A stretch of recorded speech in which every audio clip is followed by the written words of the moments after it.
Seriously? But, Mr. Morris, I don't understand, sir. How can you only be telling me this now? I'm afraid that there's nothing really I can do. I'm really facing a crisis. My hands are tied. But what about my film? Well, I'm afraid you'll have to come up with something on your own. Take it from me. Sometimes you just have to let things go. Same goes for this film festival.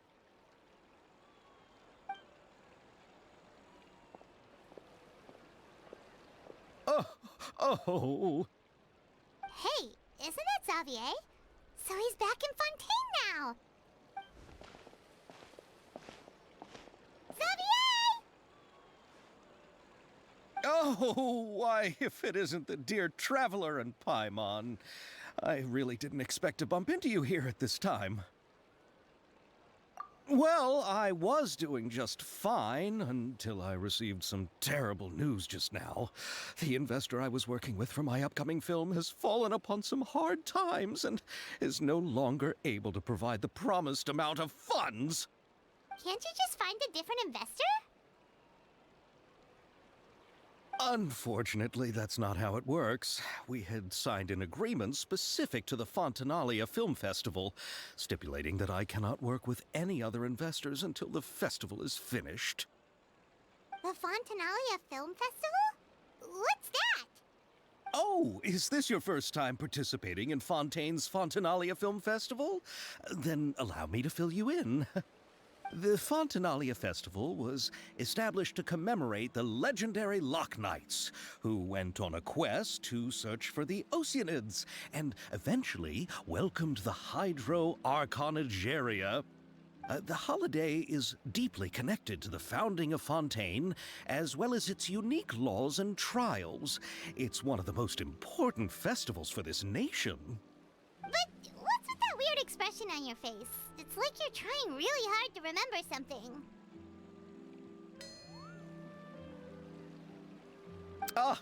I was just trying to recall the exact description from the books, in order to avoid any unnecessary arguments over semantics. I usually try to recite things straight from the source. Well, either way, Paimon thinks she gets it now. It's just like the Windbloom Festival in Mondstadt, and the Lantern Rite in Lille. Yes, those are festivals of a similar variety. Who doesn't like a good festival? And just like those of other nations, Fontaine will hold a plethora of events around this time each year. To commemorate the Loch Knights, people will imitate them by putting on special costumes, raising golden cups, and going door to door asking for pure water. But a few years ago, Lady Farina started to find the whole idea a little drab, and so decided to change the part about pure water to sweets. That really doesn't surprise Paimon at all.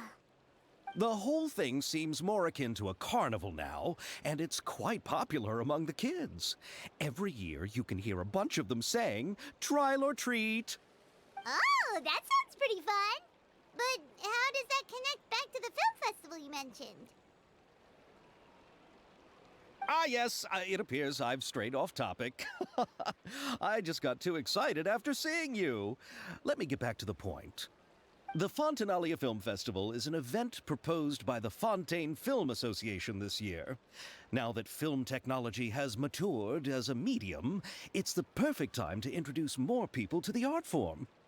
During this time, people may submit films to be evaluated, and the entry with the highest score will be given the Farina Award by the association. The what award? The Farina Award. You know, after the Hydro Archon. They coined it while Lady Farina was still in power, but even though things have changed, no one has made any motion to update the name. Perhaps everyone still thinks of it as a pretty appropriate name. Even though she isn't the Hydro Archon any longer, Lady Farina is still Fontaine's superstar. Anyone with eyes can see the way she shines on the stage. Huh. Alright. Guess the name does work pretty well when you put it that way. Oh, but who would have guessed there'd be an issue with the funding? How will I ever explain this to Miss Chiori? Not to say all the other actors who traveled all the way here from Inazuma. Chiori?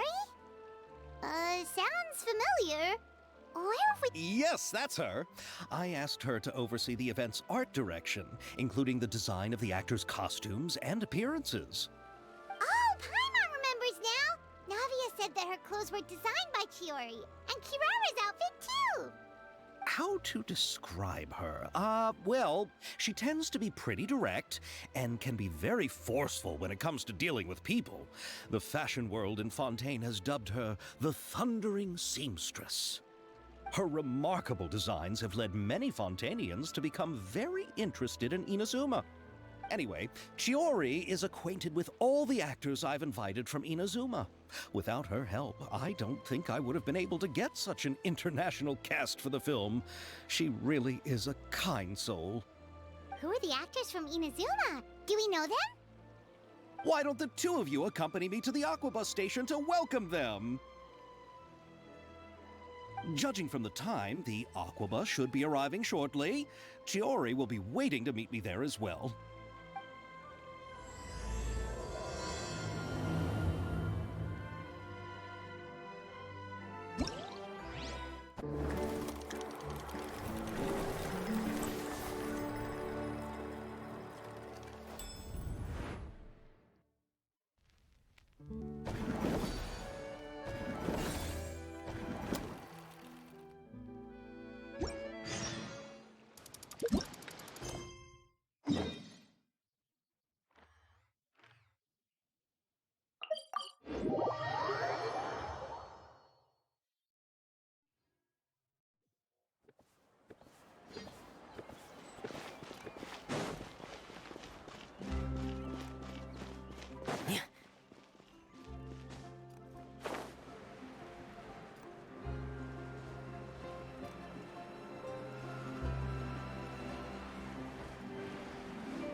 Miss Chiori? Your talk with the investor sure went fast. The Aquabus hasn't even arrived yet. Oh?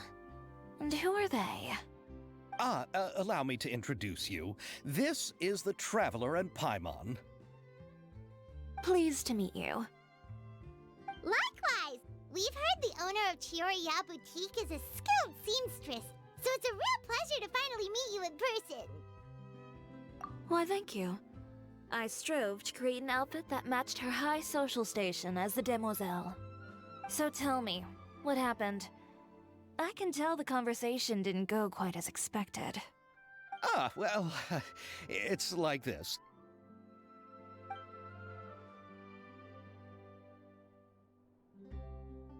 Ugh. I know, Chiori, you don't have to say it. You did remind me that this investor was a little bit sketchy. Yes, there's no doubt about that. But how could I pass it up? He offered me twice as much as the others. And therein lies the problem. Yes, but just put yourself in my shoes. After obtaining such an excellent script, it's only natural that I would want to make the most of the film.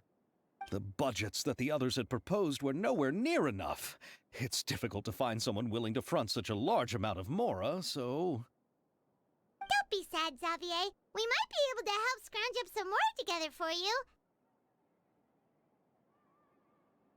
Oh, thank you, Paimon. That means a lot to me. But the cost of the film is staggering. I'm afraid that any mora we can scrounge together in a short amount of time won't even be able to cover the actors' fees. We need to move on. What's happened has already happened, and there's no changing it. But now's not the time to give up. What? You're saying that you have a plan? No, that's not what I mean. I'm simply saying I wouldn't give up just yet. The actors I recommended aren't just after mora after all.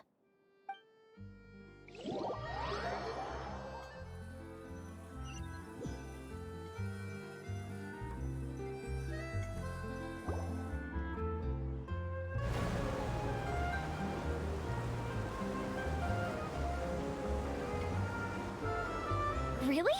Then where do you live? We Malazines live in Marasea Village. The only way to enter is from underwater. Oh, you must be pretty tired after work every day, right? I mean, you have to swim all that way just to go home.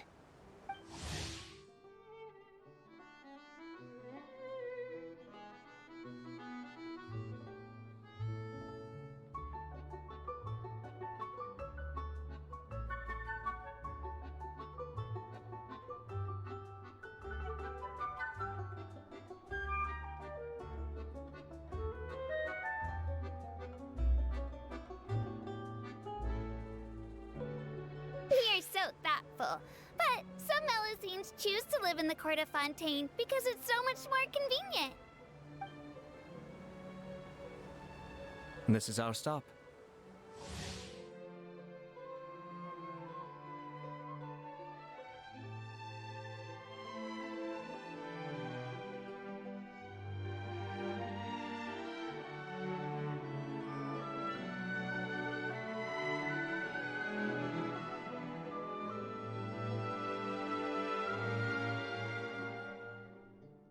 Oh, we've arrived, but I haven't even finished chatting with Aval yet. I also enjoyed Aval's introductions to Fontaine along the way. Everything you described was so clear and detailed that we can't help but want to hear more.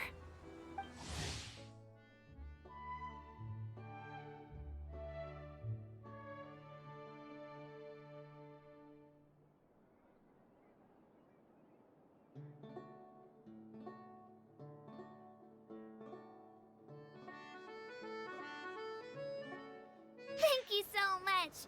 I'm usually working here on this aqua bus, so I hope I'll have the chance to see you again. There are still many more places I'd like to introduce to you.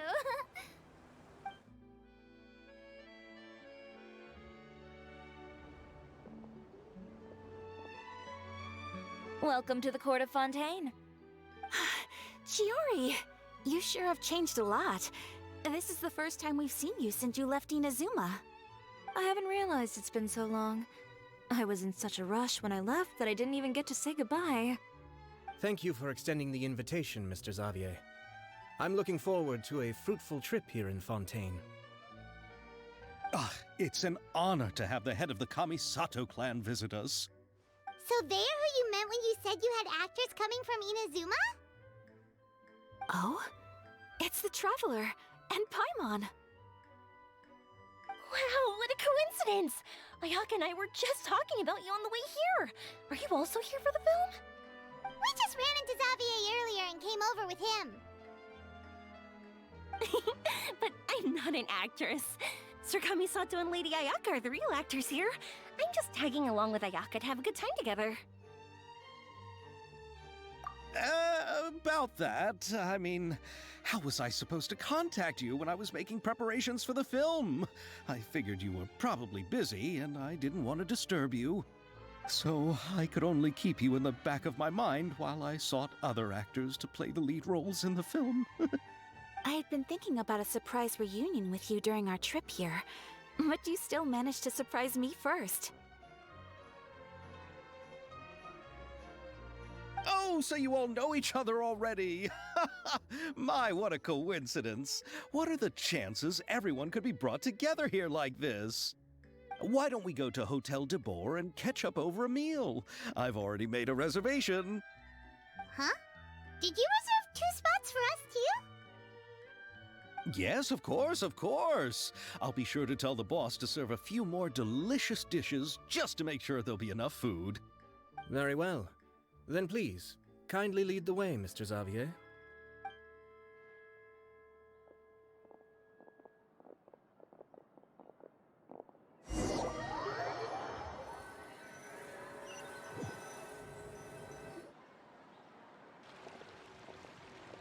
Wow, the buildings in Fontaine are so tall. Just look at how big they are. And there's the fountain that Aval mentioned earlier. It really is a magnificent sight. And look at that huge spinning sphere! Where does it get its power? Wait a sec! Could it be one of those clockwork mecha we've heard so much about?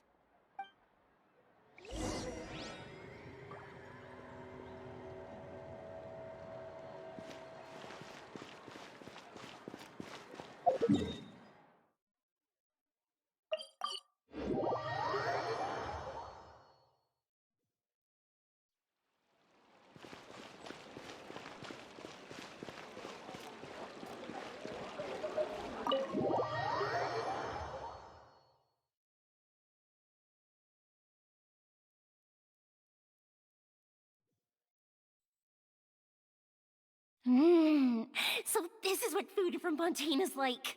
It sure is different from what we have in Inazuma. How should I describe it? It seems like you have to go through a lot more steps to make them. And the flavor has many layers too. Yes. When I first went to Inazuma, I actually thought the food there tasted a little too bland. It took some time for me to get used to it. Let's get back to the purpose of this trip for a moment, shall we? How have preparations for the film been coming along, Mr. Xavier? Well, I've already assembled most of the film crew, a lighting specialist, a prop manager, and a costume designer. I've also bought the copyrights from the novel's author. Oh, it's called The Two Musketeers, right? I read the script you sent me on the way here. The story is pretty good. Originally, I was planning to start filming as soon as Sir Kamisato and Lady Ayaka arrived in Fontaine, but I'm afraid I've run into a bit of a problem. Oh? What is it? It has to do with the film's investor, Mr. Morris. He suddenly informed me this morning that he's encountered some financial trouble and will be unable to release to me the amount of funding agreed upon. It's said that Fontaine's legal system is well developed. If he has violated the contract, then can't you simply take him to court over the matter? Well, I'm still more concerned about filming. Even if I were to take him to court, I'm afraid it would take months before the case could even be heard. Then, is there a way we could raise funds ourselves to solve the problem? I've considered that option too, but unfortunately, it's difficult to gather such a large amount of mora on such short notice. Besides, we have to consider the film festival submission deadline. Mr. Xavier, if Ayaka and I were willing to perform for free, would that resolve the problem you are currently facing? What? No, out of the question. To have you come all this way just to act for free? Oh, no, that won't do. There's no need to worry, Mr. Xavier. My brother and I had actually intended to work for free after receiving your invitation. Inazuma has only recently reopened its borders, and needs to strengthen its relations and cultural ties with other nations. We didn't have many collaboration projects with Fontaine in the past, so we hoped this trip would serve as a good start for the future. Indeed. You could say that's the real reason why the Yashiro Commission agreed to come to Fontaine. I understand, but having you two act for free just doesn't seem right. Not at all. While we're officially here to conduct a cultural survey of sorts, we must express our sincerity if we want to establish formal cultural ties with your nation. This film will serve as proof of friendly cooperation and cultural exchange between Inazuma and Fontaine. It's my hope that the film can be finished and released as smoothly as possible. If you still don't feel comfortable with this arrangement, I would also be more than happy to be introduced to some other renowned individuals in Fontaine's literary and artistic circles. All right. I'll do as you say. Thank you so much. I'll make sure to cobble together enough mora now, even if it means selling my house, my camera, and every single family heirloom. Come on now, no need to go that far. I'll also help you out as a brand sponsor.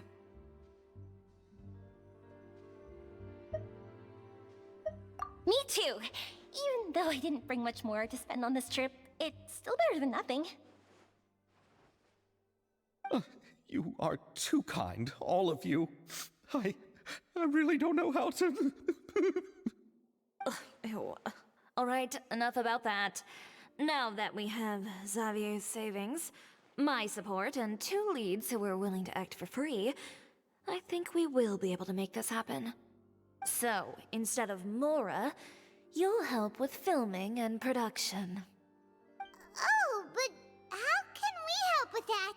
We don't know much about making a film. Alright, pull yourself together, Xavier. Tell us if there are still any open positions left among the crew. All right. Let me think.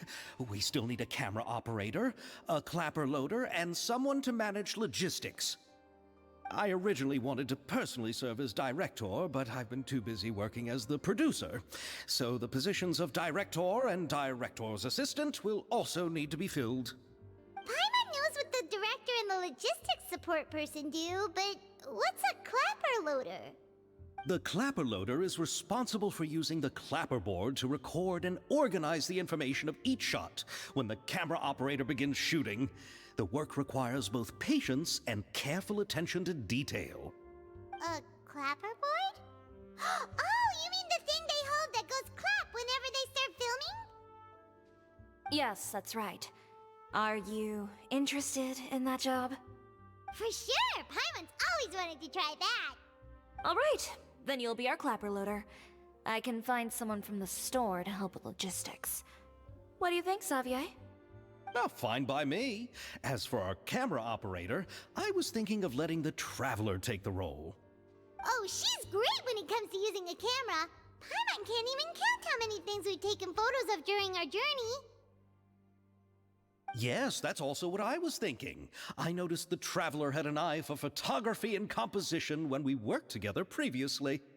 I'm sure that's due to the traveler's journey across Devat and all the places they've seen. After so many adventures, using a camera must be second nature by now. What do you say, Traveler? Are you interested in the job? Thank you. It really means a lot to me. Come on, friend. Let me give you a big warm hug. So all that's left for us to find is a director and an assistant. Oh, me! I want to be the director's assistant. All we need to do is help the director, right? I can handle that. All right, then all we need is a director. Oh, all the well-known directors in Fontaine are probably also busy working on their own films these days. I'm not sure who will have time to help. Oh, Farina helped out a theater troupe recently by serving as an artistic consultant. She could be a good director, right? Besides, it's not like she has anything else to do right now. Farina? Do you really think Lady Farina would be willing to help us with our humble project? Isn't that the name of Fontaine's Hydro Archon? My brother has already informed me about what happened here in Fontaine. Yep, that's her. She helped out a theater troupe not too long ago, and now she's taking up work as a director. Well, I saw that musical. Her performance was perfect, and the storyboards were also excellent. Don't let her former identity intimidate you. She's the best candidate we can think of right now. You'll never know until you give her a shot. Fine. You're right, Shiori. I'll do anything for the sake of my film. Anything! Then I'll have to ask the Traveler and Paimon to show me the way to Lady Farina's residence. I just hope she'll agree to help. Do you need us to also come along?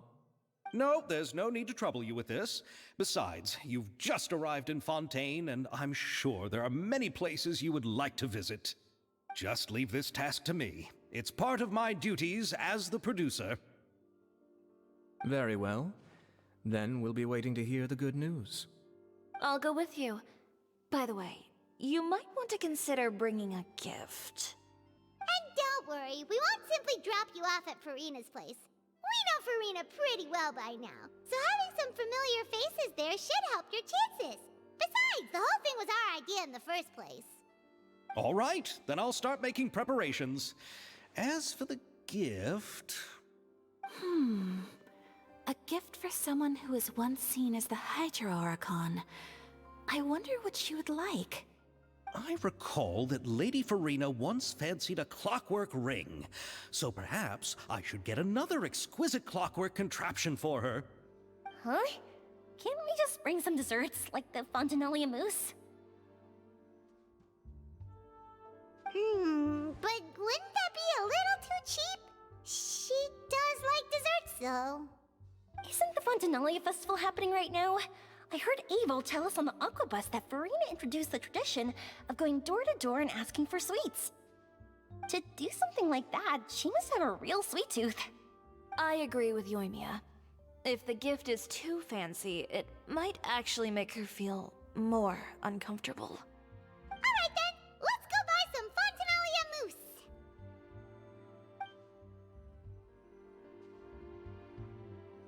But will that really be enough? We'll be asking her to do a lot of work, you know.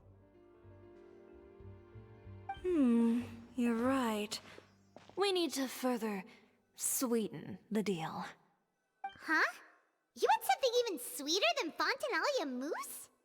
Yes, we'll need a gift that's sweeter than any dessert in the world. Well, what could that be? Your words of praise.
This is where Farina lives. Okay, I'll go knock on the door.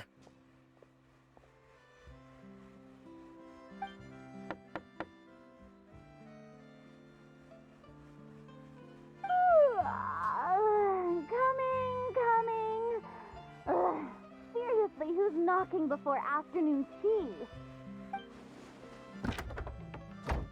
Huh? Who are you?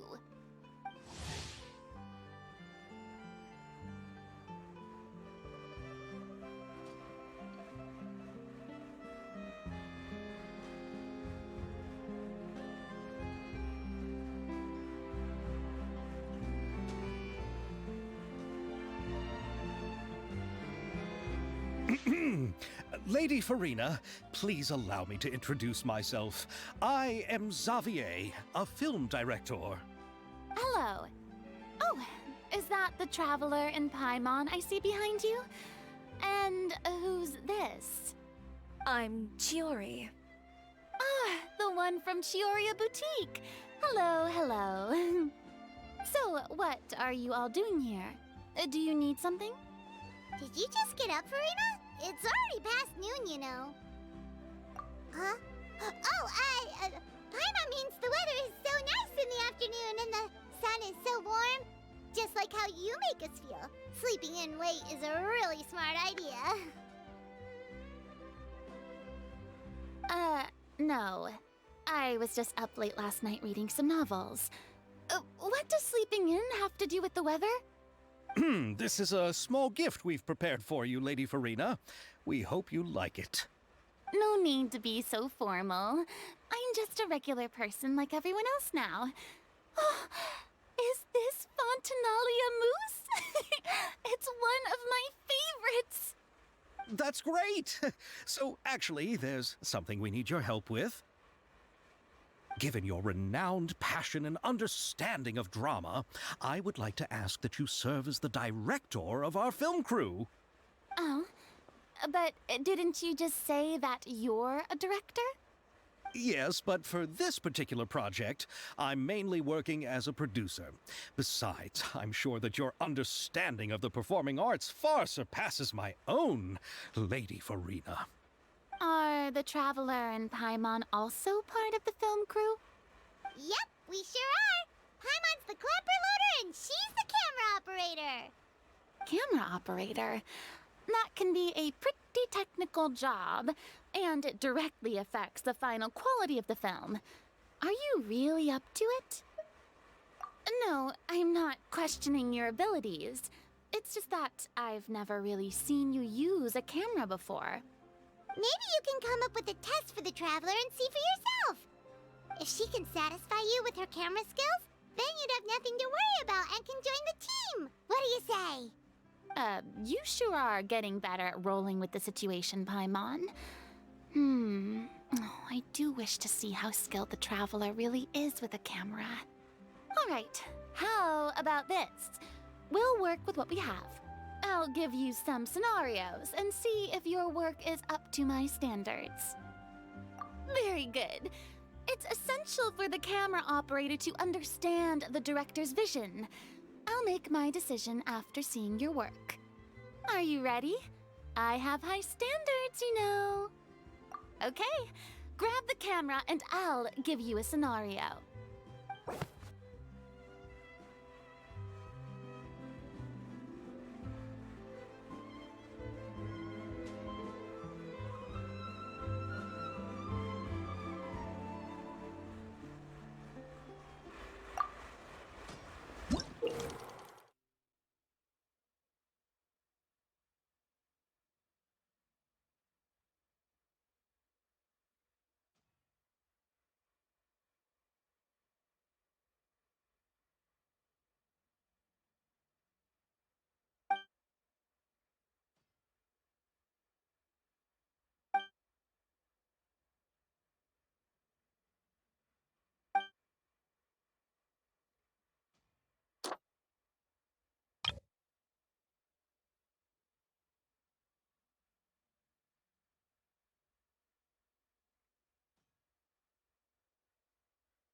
Oh, it appears that you have more skill than I thought. All the shots had a great composition, and I could really feel a connection to the characters and their lines. Yeah! Does that mean you agree to be our director, Farina? Did you think I would agree just like that? After our performance of The Little Oceanid, I've begun to make a name for myself again, you know. In fact, I've already had several troops approach me for the Fontanaia Film Festival. Unfortunately, the scripts were all pretty boring and didn't pique my interest. If others were to find out I agreed to work with you so easily, then, well... Hey, but didn't we have a deal? What else do we need to do to convince you, Farina? Well, what about the pay? Huh? You know, how much you're willing to pay me to be the director? The pay is also an important factor for me to consider, you know. Well, I can offer you this much? What? That's all? If Nervylat were to hear of this, he could charge you with underpaying your labor. I'm sorry, but our crew is in a tight financial spot at the moment. I see. Well, even though it's highly unlikely now that I'll join your crew, there's still something I'd like to ask. Exactly what film are you planning to make? Oh, our script is an adaptation of The Two Musketeers. Huh? Wait, you mean the suspense thriller novel that was a #1 bestseller? Oh, so Farina's read it too. Of course I read it. I've always had a keen interest in artistic works that strike a chord with the populace. I see. It all makes sense now. You must have used most of the budget to pay for the copyright. Not really. The novel's author transferred the copyright to me practically for free once he heard that I wanted to make a film adaptation of the story. The lack of budget is due to another issue. He probably just wants to get his name out there. So, Mora isn't the most important thing to him right now. It reminds me of a delivery courier who wears one of my designs while traveling all across Teyvat. I didn't charge her much for the outfit either.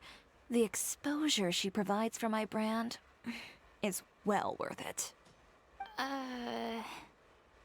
So, are you a big fan of this story, Farina?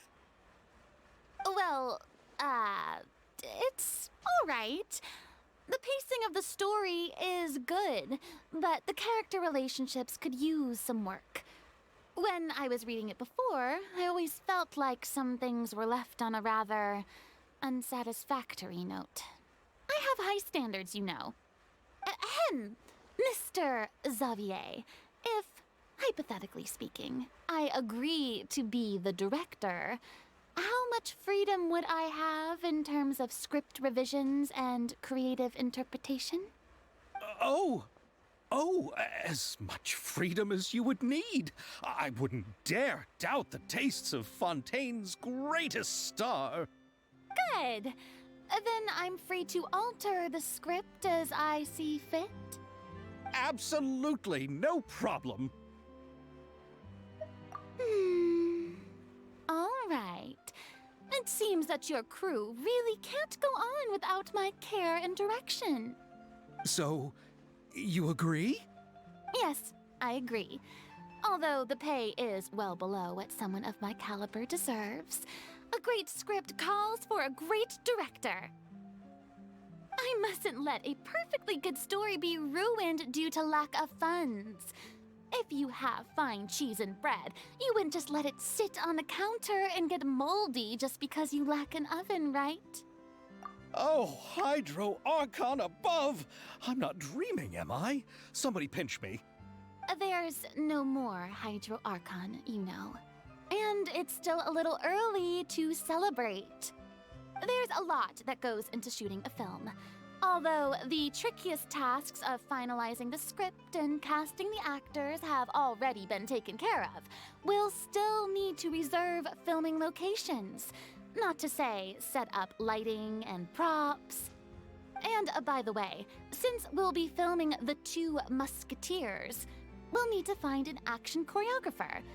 Ideally, a professional who has actual experience with muskets. Yes, I've thought about this as well. I was hoping that you might know someone who could handle the job. Me? If this was before, I could have simply asked Glorand. But it's already been some time since I last talked to her. Navia can also use firearms, but unfortunately, her style is quite different from that of the characters in the story. Could we ask the Special Security and Surveillance Patrol? Oh, you mean the Special Patrol's Musketeers? Yes, that's right. They work with muskets every day.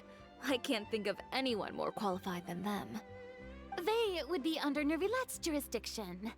Unfortunately, I, don't have any connection with them at all. So, in the end, we still have to start by talking to Nervilette. No need to go to all that trouble. I know their Captain Chevres. Oh, you do? Wait, Chiari, how do you know the captain of the Special Patrol's Musketeers? No particular reason.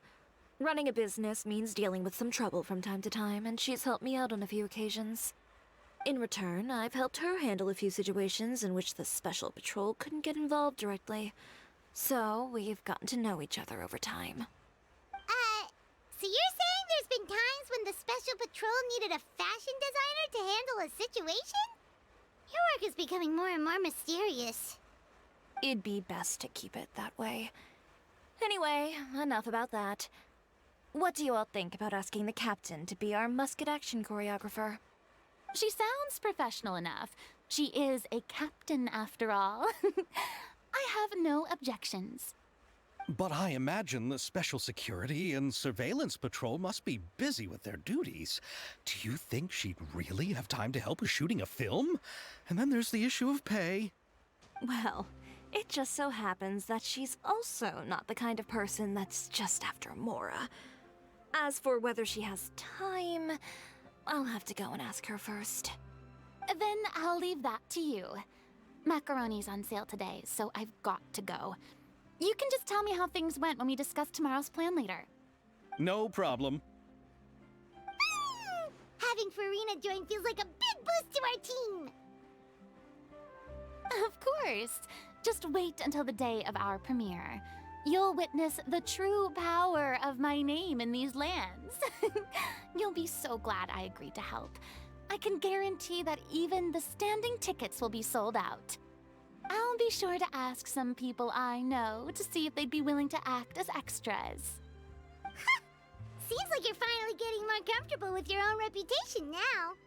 I didn't ask for the Clapper Loader's commentary, Paimon. Then let's get going. I happen to know where Chevrolet is today. By the way, I'm curious. If my pay is so low, then what about our two lead actors? Didn't they travel here all the way from Inazuma? Actually, they told us that they see the trip as part of a cultural exchange, so they didn't ask for any pay. What? So is every person in Tevat who doesn't want money gathered here to shoot this film? Don't tell me Chiori isn't being paid either. I already knew Xavier from before, and he's also agreed to give my brand some good exposure. It seems the gods have really smiled upon you, Xavier. And that certainly doesn't include me, mind you.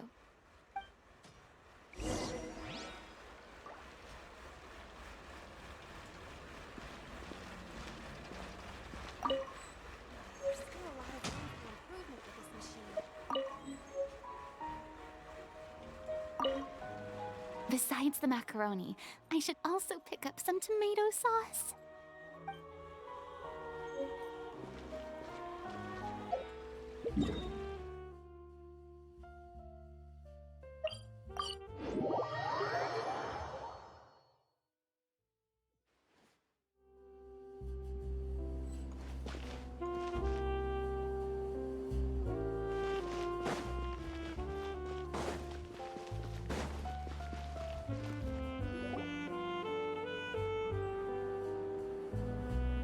All right, this is the place.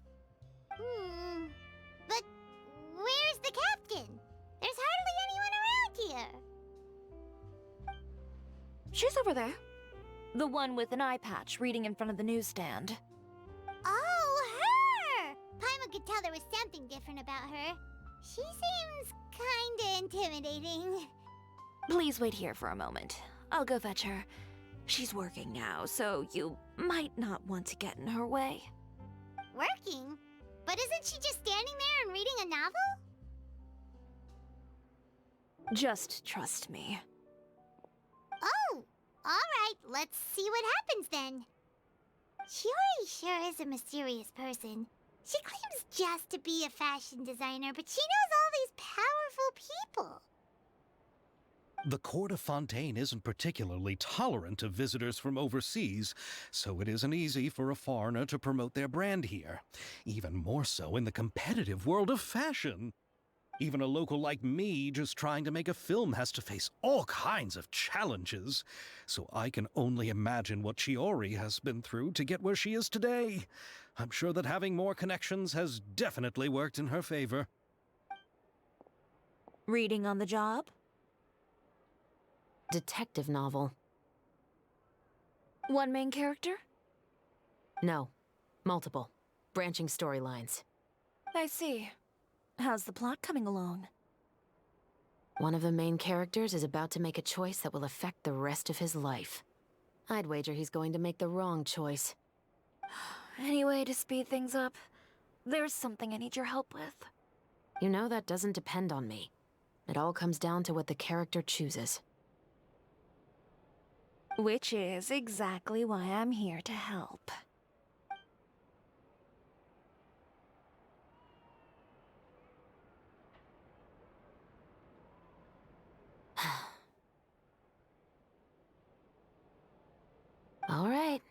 appears he made the wrong choice in the end. Halt! Huh? What's going on? Hand over whatever you're holding. Oh, it's just a book. I didn't buy anything else. Then I'm sure you wouldn't mind letting me have a look. Excuse me, officer. I don't mind you standing around here, not purchasing anything, but I'd prefer if you didn't disturb my customers. It's bad for business, you know? Don't give me that act. You won't be able to get off so easily either. I am Chevraz, captain of Fontaine's Special Security and Surveillance Patrol. I will say this one last time. Hand over whatever you're holding at once. And before you do anything unwise, let me remind you that I'll have you on the ground before you can even think about making a run for it. All right. I'll give it to you. But please let me say something first. If there's any contraband in that book, then the shopkeeper here is the one who slipped it in. I don't have anything to do with this. Why, you trying to leave me on the hook, huh? You were the one who said you wanted it. Save it for the interrogation room. Take them away, Letelier.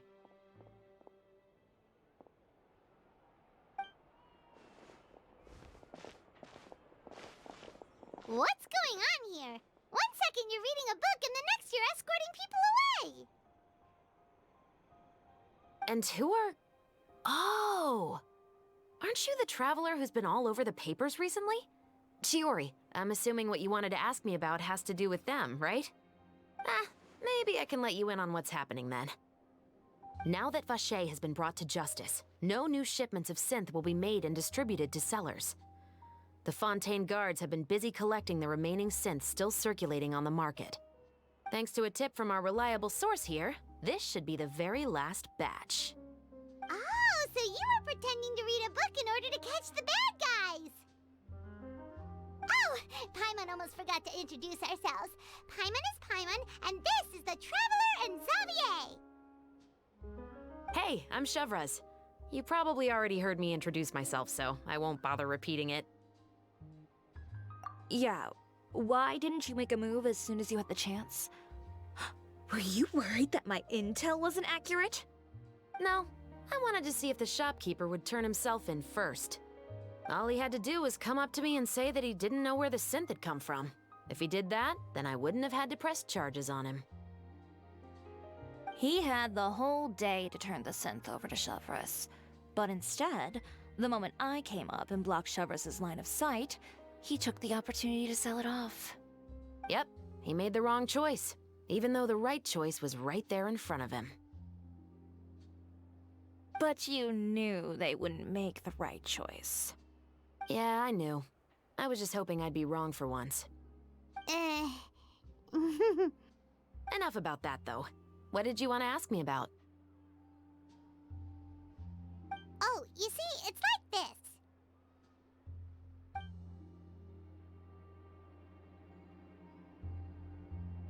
The Two Musketeers. You certainly have a good eye for a story. So what do you need me to do? Just be the action choreographer for the actors? Yes, that's right. I want to make sure we get all the details right. I want the actor's posture and understanding of firearms to be as realistic as possible.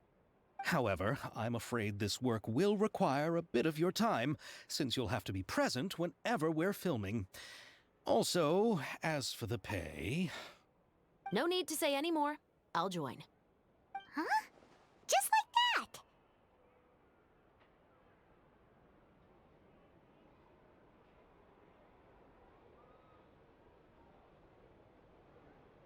that! Really? You're willing to help us with our humble film project?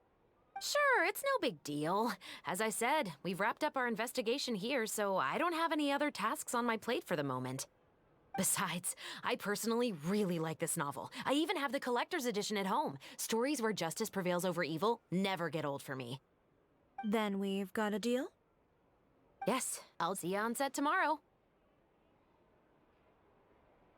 Oh my! I can hardly believe it!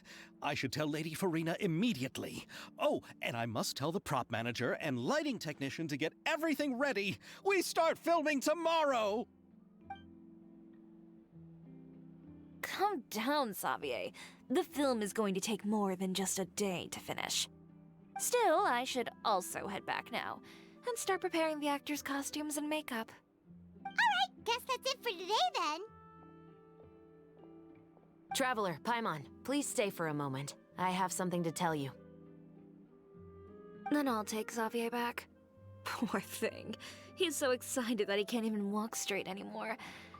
I don't want to spend our first day fishing our producer out of the fountain. Yep, see you tomorrow.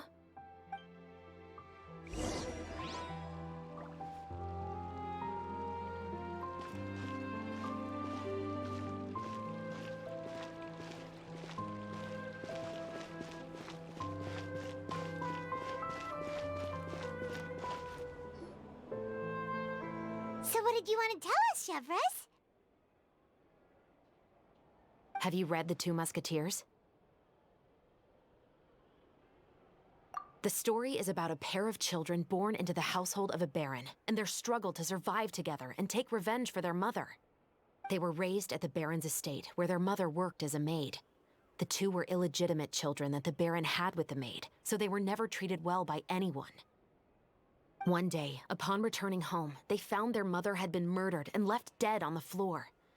It was quite evident that the culprits were the other members of the baron's household, who never had any kind words to say to them. However, the baron was able to exert his influence and keep the whole thing under wraps.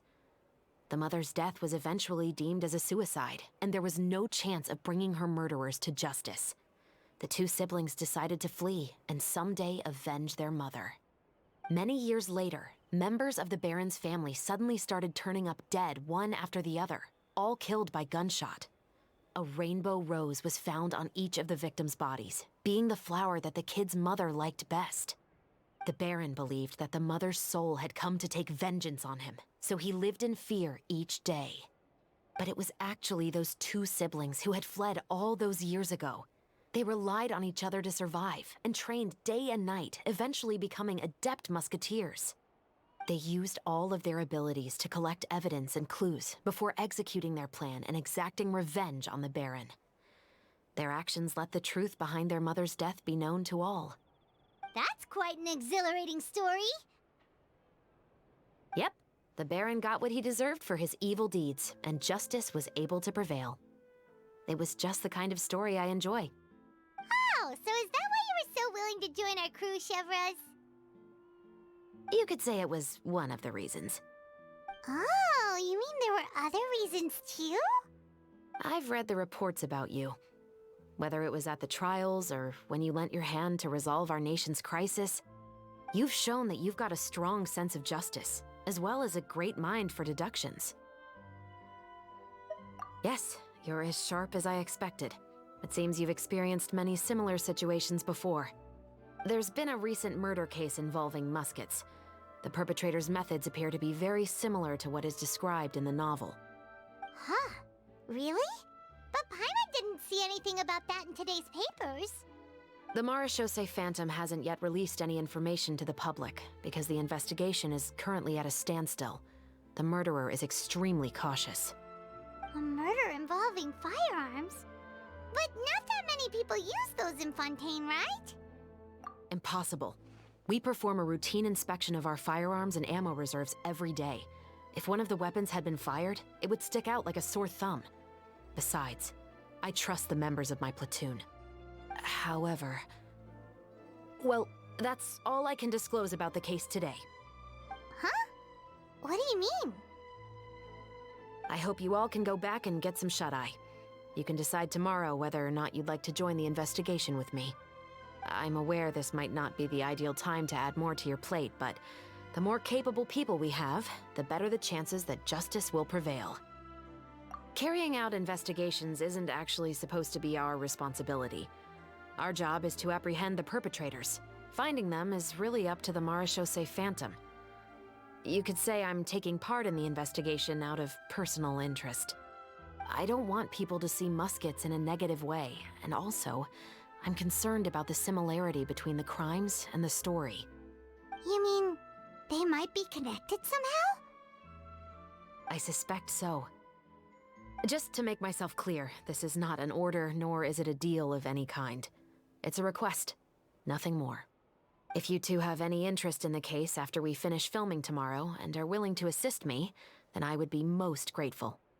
What do you think, Traveler? Yeah, you're right. Paimon's getting a little tired, too. We've really been hustling all day. You'd better head back and get some rest. It's good to keep a calm mind, especially when you're about to make an important decision. Otherwise, when the moment comes, you might end up like that shopkeeper and not even realize that the right choice is right there in front of you.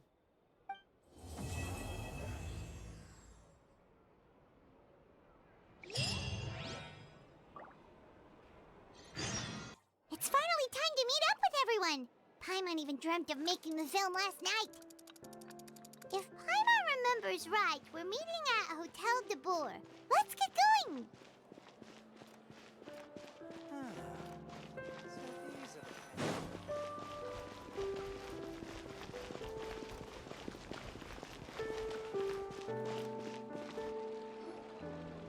Ayaka! Yoimiya! You're already here! Good morning. Xavier said yesterday afternoon went well. Yeah, and how about you, Ayaka? What were you up to yesterday? After we split up, Ayato went to see Udex Nervillette at the Palais Mermonia. I was originally thinking of going with him, but he said he could manage it himself. He told me to go see the sights around Fontaine and to enjoy the local culture. So I rode the aqua bus with Yoimiya and visited the Opera House on Aranias Island. Yeah, you wouldn't believe what we saw there!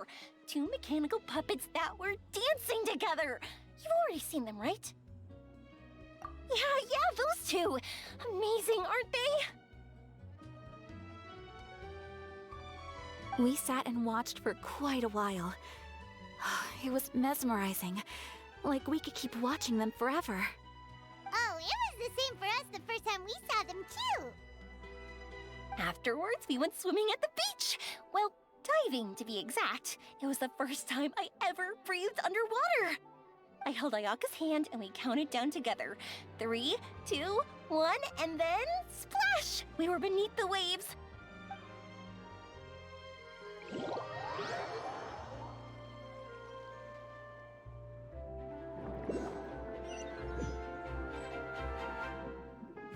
At first, I didn't dare to open my mouth. But once I couldn't hold my breath any longer, I decided to take a big breath in. Turns out the water wasn't as salty as I imagined. It didn't really taste like anything at all. Before I knew it, I was breathing like normal down there. It was an amazing feeling. Ayaka said I was too nervous and needed to loosen my grip. She got used to everything way faster than I did. I knew that the Traveler could do it, so I had no doubt we could do it too. That helped me feel at ease as soon as we dove in. The underwater world in Fontaine truly is beautiful. I love seeing the Romaritime flowers blossoming underwater, like little candles lighting up the streets at night. Yeah, and there were so many creatures that we've never seen in Inazuma. Like those fish that shimmer like a sword blade. Whoosh! Oh, and those big fish that call when they see people. Ooh. Oh, you mean Hunter's Rays and Blubber Beasts! I just love the name Blubber Beast. Just wait till Pops and the others hear about this. They probably won't believe a word I say.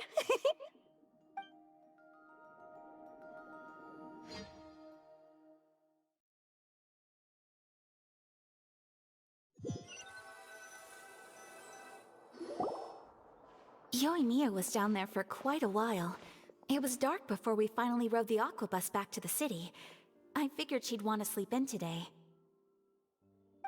Yeah, even I was worried that I wouldn't be able to get up. I still felt like I was drifting in the waves when I went to sleep last night. But as soon as I woke up today, I remembered that we'd all be shooting a film together, and I was ready to go. Speaking of the film, where's everybody else? My brother and Xavier were speaking to the restaurant owner about using the place as a filming location. They should be here soon. As for the others, We're here. Please excuse my tardiness. I just finished the Special Patrol's 6-mile morning jog. Wait, 6 miles? I'm so tired. I heard you all chatting, so I decided to come down. I sure could use some of that endless energy everyone else has. Good morning, everyone. Morning. Can someone fetch me a cup of coffee? More milk, hold the sugar. Sure, I'd be happy to do that for you.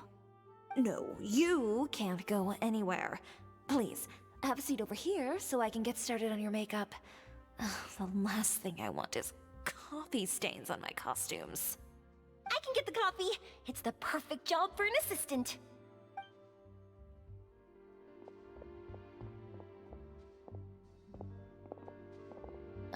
So much energy. Seriously, what's her secret? Oh, Yoimiya's always like that. But you sure look exhausted, Farina. It's because you're not used to waking up so early, huh? Of course not. I spent the whole night reading the novel from cover to cover, marking sections that either need to be omitted or adapted. Wow, Paimon didn't expect you to be so thorough. Well, I was the biggest star in all of Fontaine after all. It takes more than just a pretty face to earn a reputation like that. I know how to get serious when the situation calls for it. I went all out when I was acting as an Archon, so why wouldn't I do the same for my own life? Here's your coffee, Director Farina.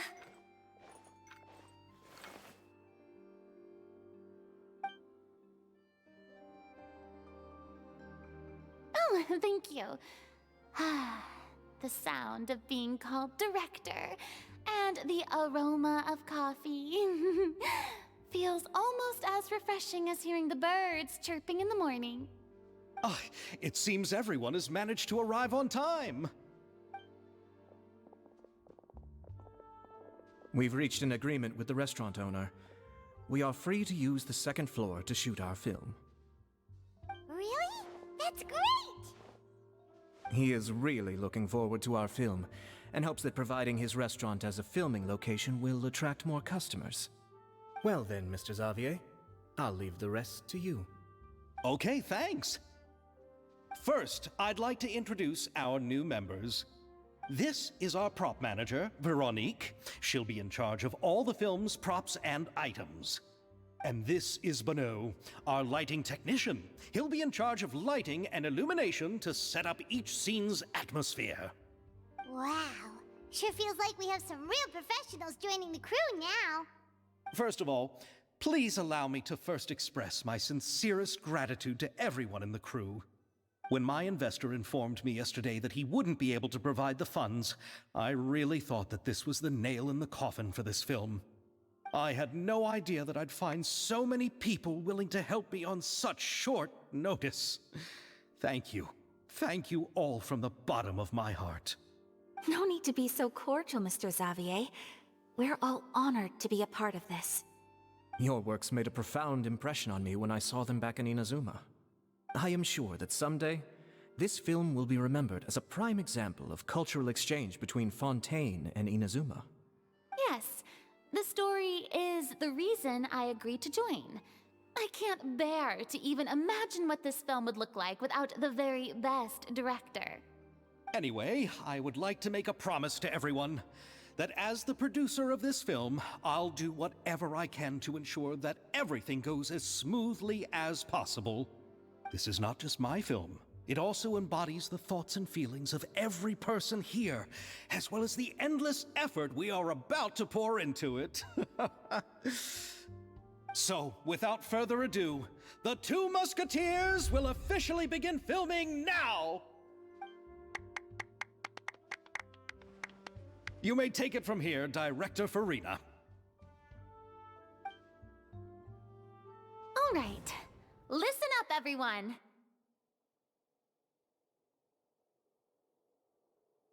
The first scene takes place when the two young musketeers are living at the Baron's home, still unaware of all that is about to happen to them. We'll need props and lighting to set the scene. Our lead actors can go get their makeup done, and extras, please take this time to go over your positions. Whoa. Seems Farina's really kicking things into gear as the director. Is everyone clear?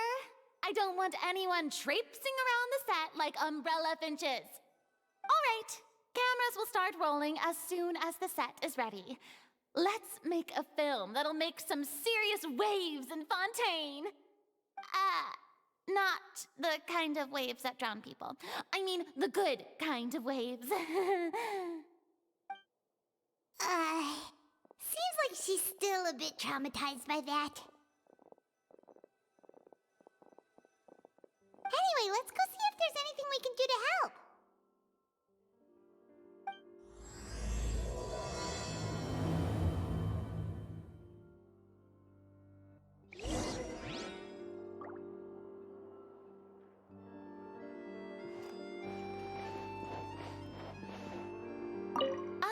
I don't need any help here. Why don't you try asking someone else?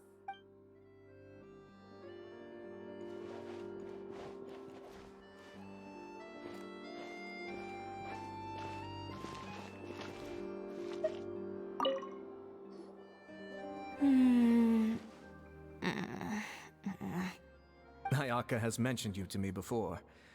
She said that you two were great friends when you were kids. No talking. I'm thinking about how to do your eyeshadow. Ah, yes. To help me really look the part. To achieve a more young and naive look for this scene. Are you saying the wrinkles around my eyes are too deep? You just have too much of a calculating look in your eyes. You sure don't mince your words. It seems you really haven't changed much. Quiet.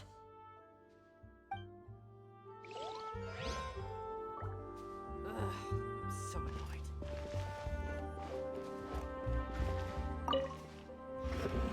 How about here? A little more to the left. You got it.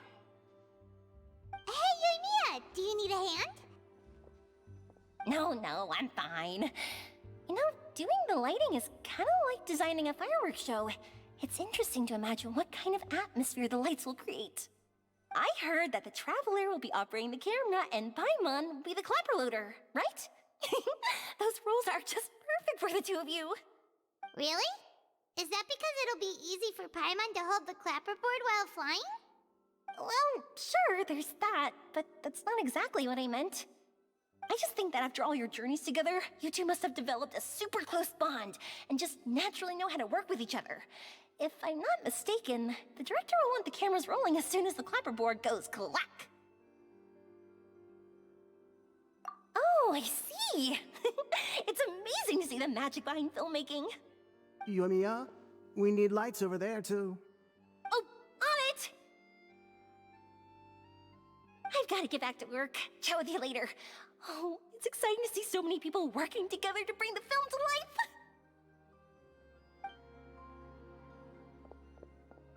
Seems like Yoimiya's really getting into it.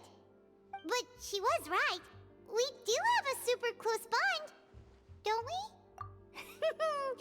Paimon's really happy to hear that.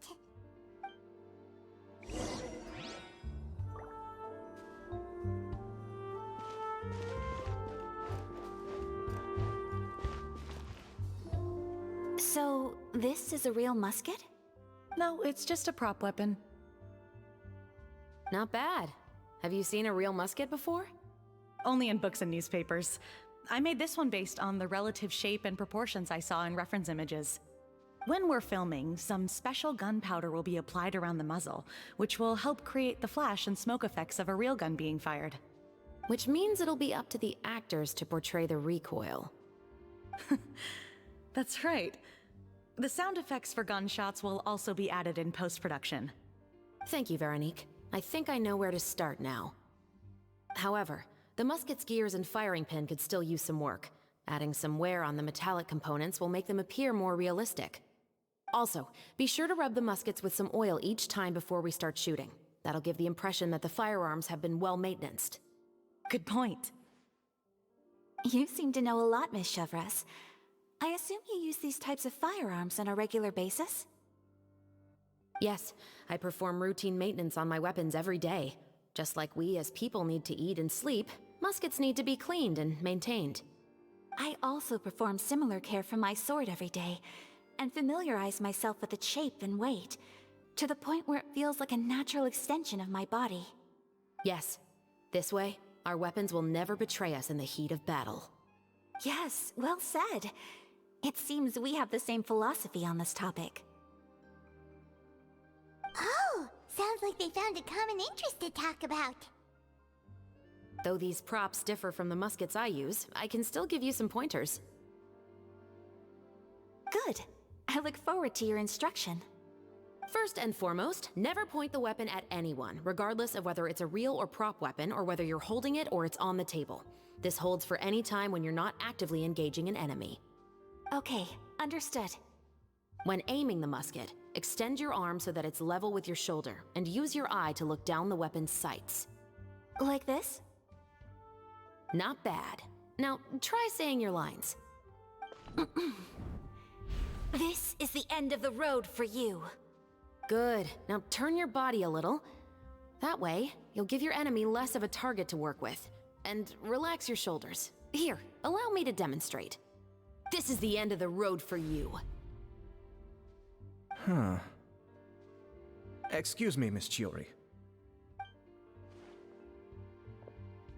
Director Farina, there's something I wish to discuss with you. Oh? What is it? Like this? Yes, much better.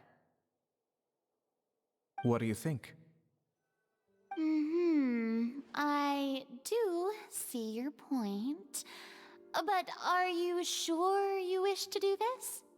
I believe it would be most fitting. Well, if you insist. All right, I understand. Miss Ayaka, Miss Chevris, could the two of you please come over here? Huh? What's going on? Are we gonna start filming now? Let's go see. What is it? I have a question for you, Miss Chevris. Would you be willing to play the role of a musketeer? What? To clarify, I would like to turn over my role to Miss Chevris. But brother... Don't worry, Ayaka. I actually view this as a good thing. I was becoming troubled trying to set aside some time to speak to the staff at the Palais Mermonia. I would like to have some conversations about the cultural exchange between our two countries, and I've heard that the bureaucratic process here can get rather complicated. Now, I will be able to focus on my work. Besides, you also know that I'm not really one for public performances. Are you really sure? From a director's point of view, I also felt like the relationship between the two musketeers in the original story could be improved. The older brother in the story plays the lead role with his overbearing character, but this causes his character to overshadow that of his sister, and the theme of the two supporting and relying on each other isn't conveyed very well. But if we were to change the siblings to two sisters of a similar age, then that aspect of the story might come through more clearly. Also, I've seen you instructing Ayaka. That cold and dignified personality is exactly what we need for the older musketeer. Of course, even with all these insights, the decision should still be made by Miss Chevris. Chevros mentioned that she really likes the story, right? Paimon bets that she'll take the role. All right, I'll take the role. Good. It's decided then. I'll get started on making edits to the script. We'll also need to make some immediate adjustments to the lighting, props, and costumes. Oh, I have a feeling that our adaptation will be even better than the original story. You're doing a great favor for me, Miss Chevris. You have my gratitude. Don't mention it. I like this character, so if anything, I should be the one thanking you. Well, since my brother is the one who brought up the idea, I suppose there's no need to worry. Let's go, Miss Chevris. I look forward to working with you. Please, just call me Chevres.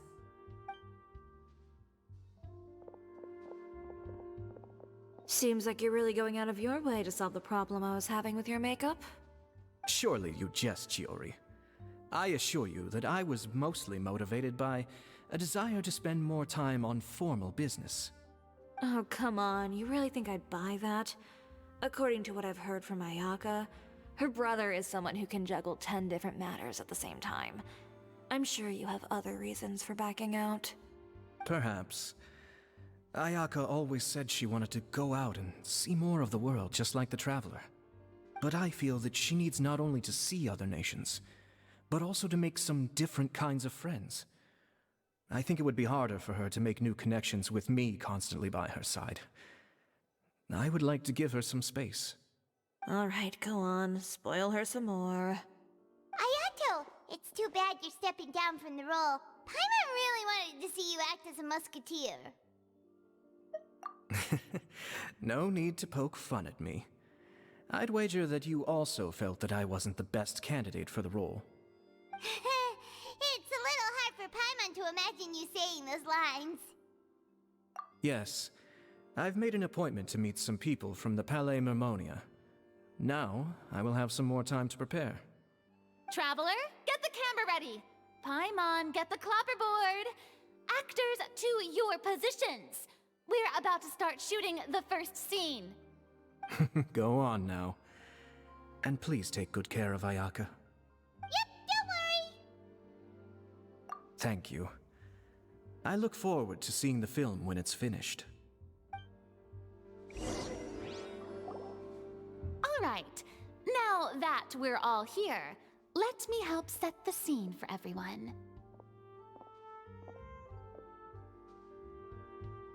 The first scene takes place when our two main characters are still living at the Baron's estate. They've been ostracized and verbally abused by others in the household, but they still have no idea why. We want to capture how naive and innocent they are, despite their pain. Chevres will be playing the role of the older sister, Tulip, and Ayaka will be the younger sister, Iris. Be sure to get close-ups of the main characters at the right moment. Silence on the set! Lights, camera, action! Let's go! Tulip, Mother's been out for quite a while now. Perhaps she went to pick some flowers on the way home. You know how she loves flowers. Iris, Tulip, I'm home. Mother, you were out for so long, we were beginning to worry about you. I'm sorry, but I'm back now, safe and sound. Here, I brought your favorite treat, apple turnovers. Mother, what are those bruises on your hand? Huh? What bruises? Oh, I must have bumped into something while I was working yesterday. But I didn't notice them this morning. Then perhaps they're from when I accidentally tripped when I was out just now. By the way, did you have fun playing at home? What's the matter, Iris? Well, we've realized that no one really wants to play with us. They even took Iris's doll and spat at us. And they even called us names. They said we were... Shh. It's all right. Don't worry. Girls, it doesn't matter what anyone says. Don't listen to them. No one can define you with such words. You both have wonderful lives ahead of you. Just like your names. You will both blossom like beautiful flowers. Maybe your time to blossom hasn't quite come yet, but one day, you two will bloom more beautifully than anything else. Don't let the soil you're in now ruin your future beauty. Understand? My dear daughters. And cut! Not bad. The actors' emotions were all on point. Let's keep that take. Also, If our clapper loader could avoid shouting at the start of the scene next time. Oh, got it. Great. I was a little worried that my nerves would get the better of me. What about you, Chevros? I felt fine. The lines weren't too difficult at all. Seems like Farina must have adapted the role nicely. You two were great. I couldn't tell it was your first time acting in a film. You should have more confidence. Thank you for your encouragement. Positions, everyone! We'll move on to the next scene after we try a few more camera angles.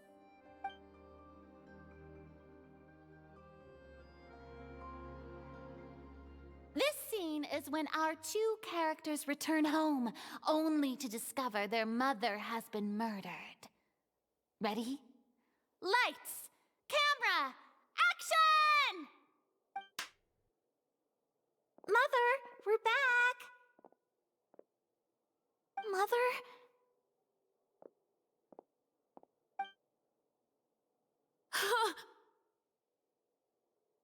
What's wrong, Tulip? Iris, stay away! Huh? Why? What's... Mother! Mother... She's... Huh? There's poison in this cup. Huh? I could have sworn I've seen this kind of cup before. Those aristocrats. They didn't even try to cover up their actions.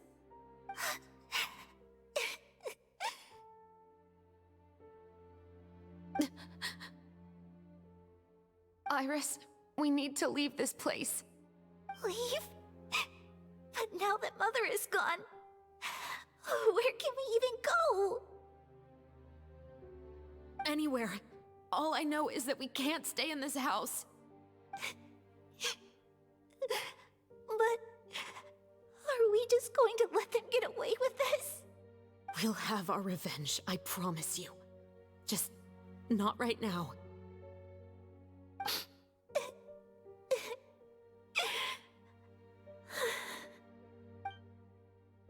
Come on, let's go.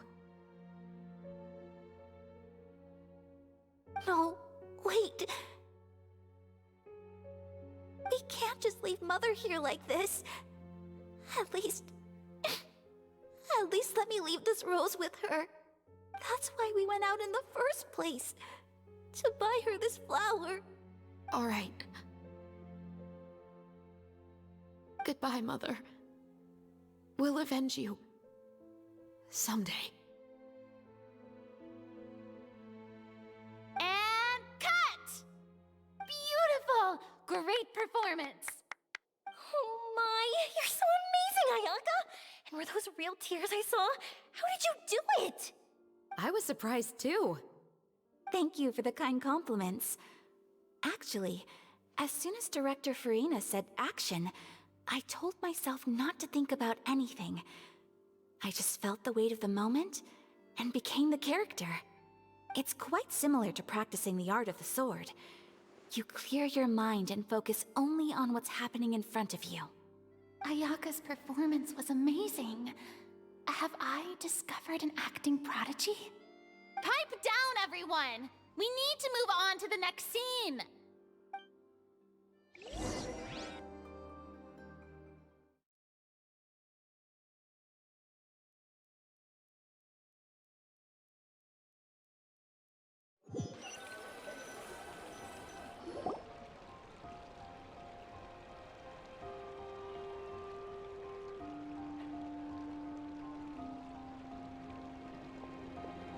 Huh?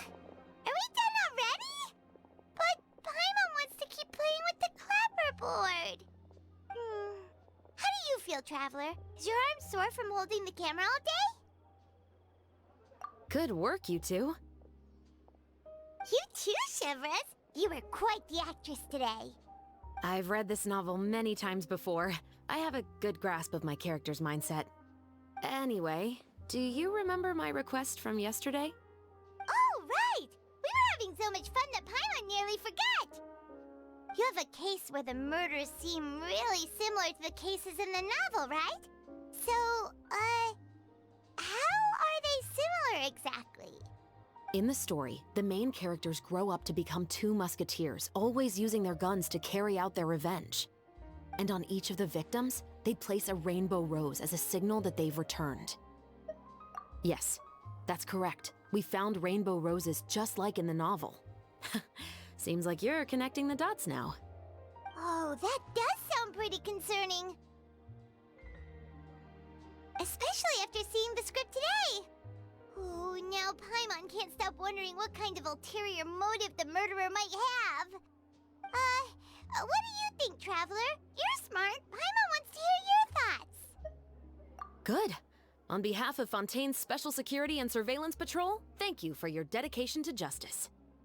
There's no time to lose. We should start investigating right away. Follow me. Huh? Right now?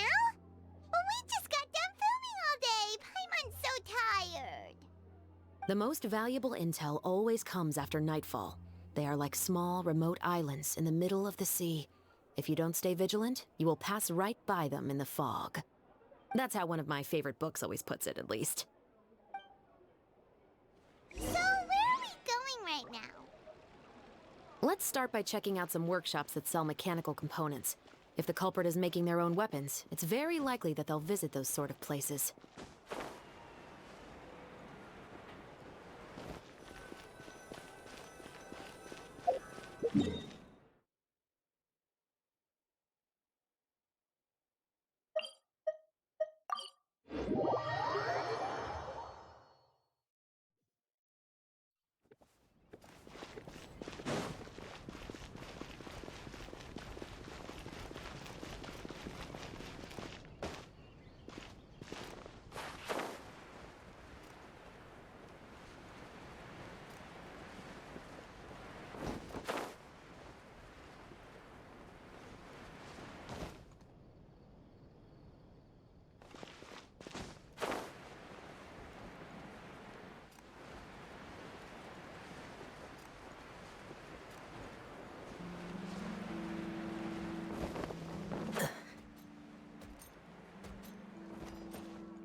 Welcome to LeChaux's Clockwork Workshop. How can I help you?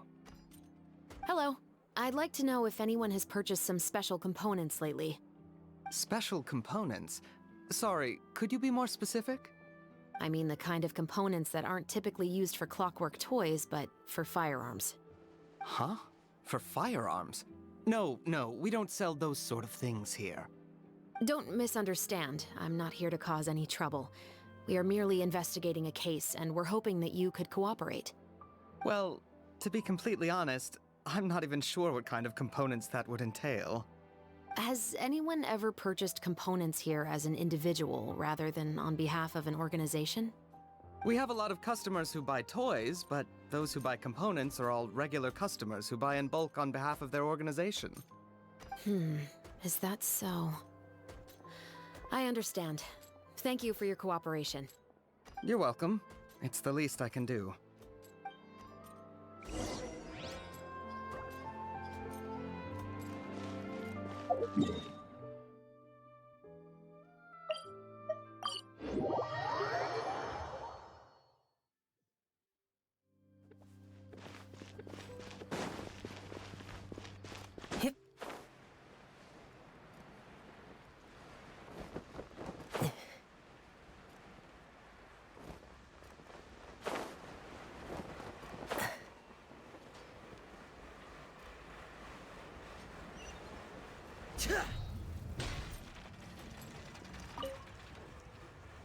Oh, hey, Chevris. Run out of oil for your musket again? Hello, Estelle.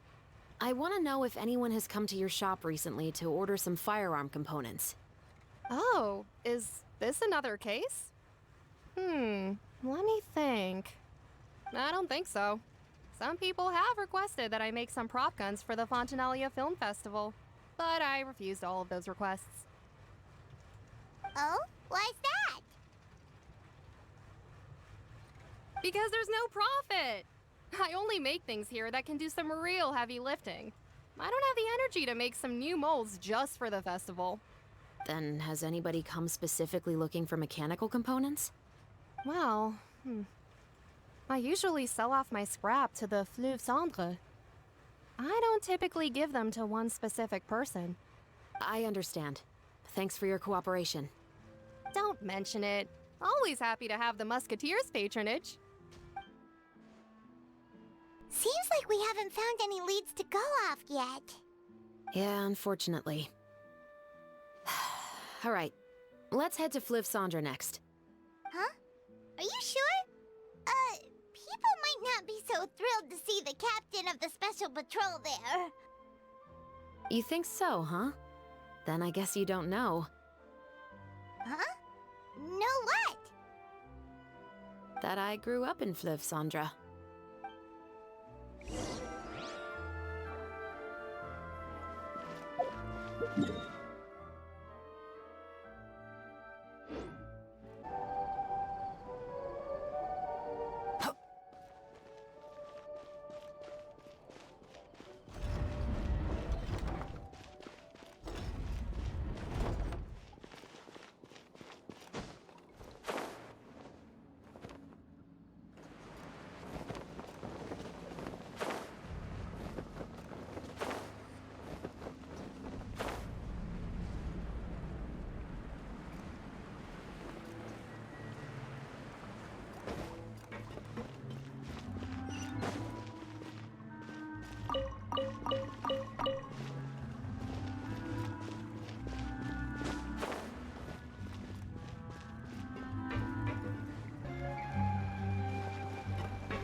Hello, I'd like to ask some questions.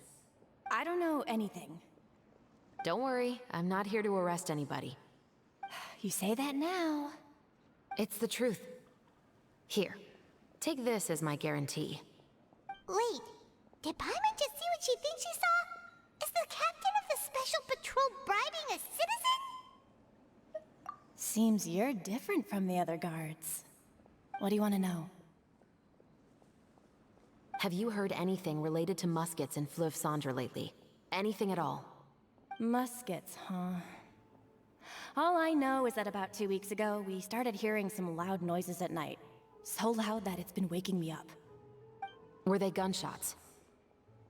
Possibly. It's hard to tell around here.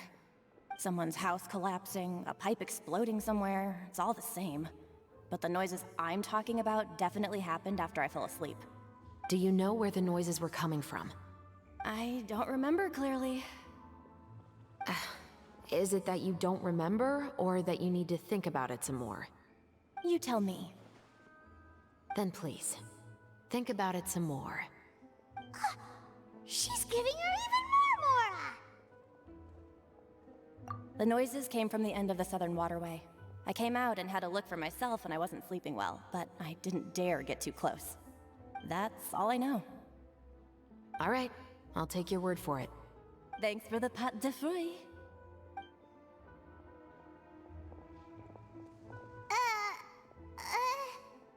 No need to be surprised. I grew up here, remember? I know how to get people around here to talk. My apologies, I'm all out of sweets. Though I do have some other tempting snacks in my custody. Fries, fried chicken, and even onion rings. But taking care of junk food is my responsibility. You're better off sticking to your normal, nutritious diet. Now then, let's keep going.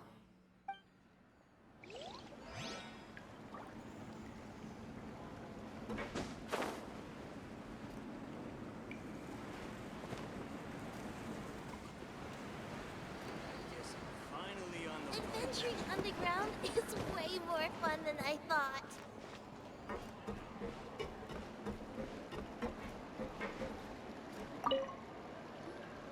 It's been a while, Tetro. Please, just get on with your request. I want to know if you've heard anybody talking about muskets lately. Information isn't free, you know. I've heard that bandits have been extremely active in the countryside recently, and they've been affecting the delivery of goods to Poisson. I can allocate some more manpower to help out with that problem. What do you say? You're still as helpful as ever. One of our men got drunk at dinner about a month ago and lost his gun. 3 days later, it turned up in the corner here. What's weird about that? He just forgot where he put it, right? This is Fleuve Cendre, my friend. Anything of value left in the tavern won't ever make it to the next day. But that gun turned out to be an exception. It didn't get any new wear and tear on it, and didn't even appear to have been fired. We were quite mystified as to what could have happened. I suspect it came back because the weapon was already known to the guards. You mean, a criminal was afraid the Marechaussee Phantom would use the shot marks to track them down? Maybe. But if that's the case, the culprit really took great care to avoid getting caught. I didn't say anything about a criminal. In Fleuve Cendre, knowing who was killed is as easy as knowing what clothes you're wearing today. It's the guy living in the east side, isn't it? I've never liked him. Every time he's here, he just orders a drink and sits there with a nasty look in his eyes. So, who was the one who lost the gun in the first place? Don't bother. Even if you ask, he wouldn't admit to owning a gun to some strangers. Not to mention the captain of the Special Security and Surveillance Patrol. He's right. I know you grew up here, Chevreuse. Even though you're on good terms with the Spina, you've still been gone too long. Not many people know you here now, and a lot of people don't like the Special Patrol. I know. So take my advice and don't show your face too much around here. It's for your own safety. I'll come and go as I please, and I'm afraid I'll be appearing more often due to my work. All right. Don't say I didn't warn you.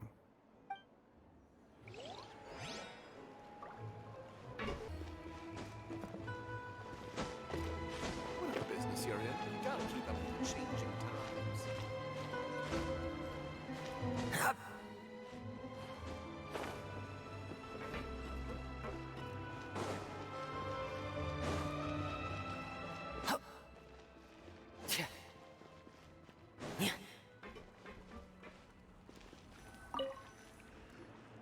What's all this?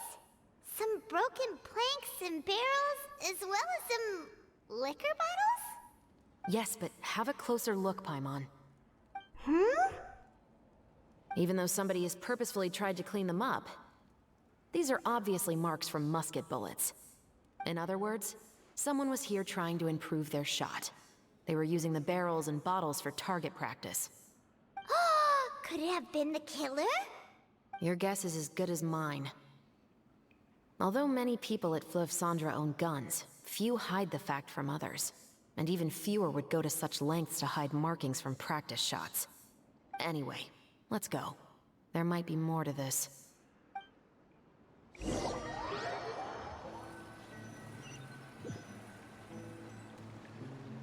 Seems like that's all we'll be able to uncover for today. Paimon feels like we managed to learn a lot more here than up on the surface. Yes. Assuming that everything we found is indeed connected to our suspect, then their timeline was probably something like this. A month ago, our suspect found a gun and took it home to disassemble it. Once he'd figured out its mechanics, he brought it back. In the following weeks, he used some parts to create his own makeshift musket, and took it to the Fleuve Cendre for target practice. Then, a few days ago, he found his target and carried out the murder. Once the deed was done, he left a rainbow rose on the body, just like the scene in the novel. That all makes sense to Paimon, but we're still no closer to figuring out the killer's identity. The deceased was a resident of Fleuve Cendre. It's said that he was a poor, solitary man. Yeah, that's also something I'm trying to figure out. If we are indeed following the novel, and there's a story behind the murder, then this murder should be an act of vengeance. But according to our investigation, the deceased didn't have any enemies. He was no saint, but no one's heard of a rival who hated him enough to shoot him dead. Much less care to leave a rose on his body. What message is the killer trying to convey? And to whom exactly? We've thoroughly investigated that possibility. He claims to have spent the whole day at the Opera House on the day of the murder, and the staff there have confirmed his account. Okay, so he has an alibi. Not only that, he lacks a credible motive as well. He has a family of his own, and both of his parents are still alive. I've looked into his records. He was adopted at the age of 6, and all the proper procedures were followed.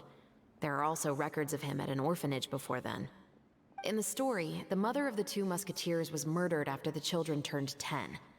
Of course, he could have changed the children's ages, but I don't want to assume anything without evidence. More importantly, I've also had a chat with him in person. He didn't seem like the kind of person who would pull the trigger to kill a man. Then, what should we do now? We have all this new information, but it doesn't help us move forward. Investigations take time. I didn't expect us to catch the culprit in just a single day. How about this? Let's spend the next few days filming with the crew. We can continue the investigation once we're done with the film. I'm sure that given time, new leads will present themselves. Wait, but weren't you saying Intel is like small, remote islands in the middle of the sea just a moment ago? Wouldn't you just miss them if you were to stop looking? Ah, but the book had more than one reference to the islands, Paimon. Oh? What else did it say then? As long as you spend enough time sailing through the fog, you'll eventually come across an island.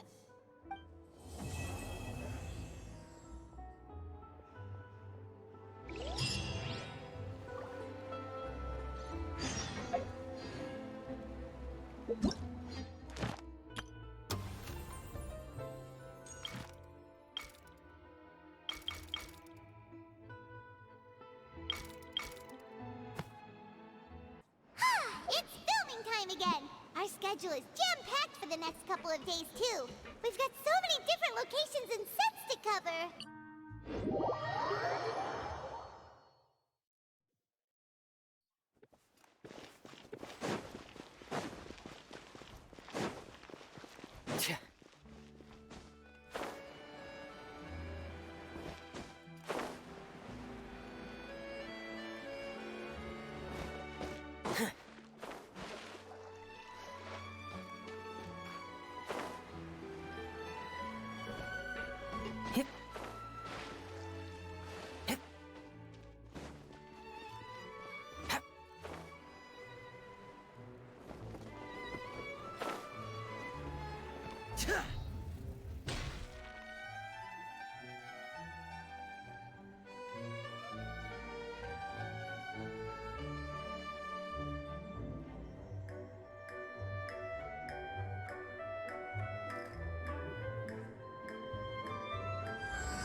Everyone, we're looking to wrap with our 2 main ladies today. I can already smell our success. What do you mean, looking to wrap? Oh, aren't you the expert now?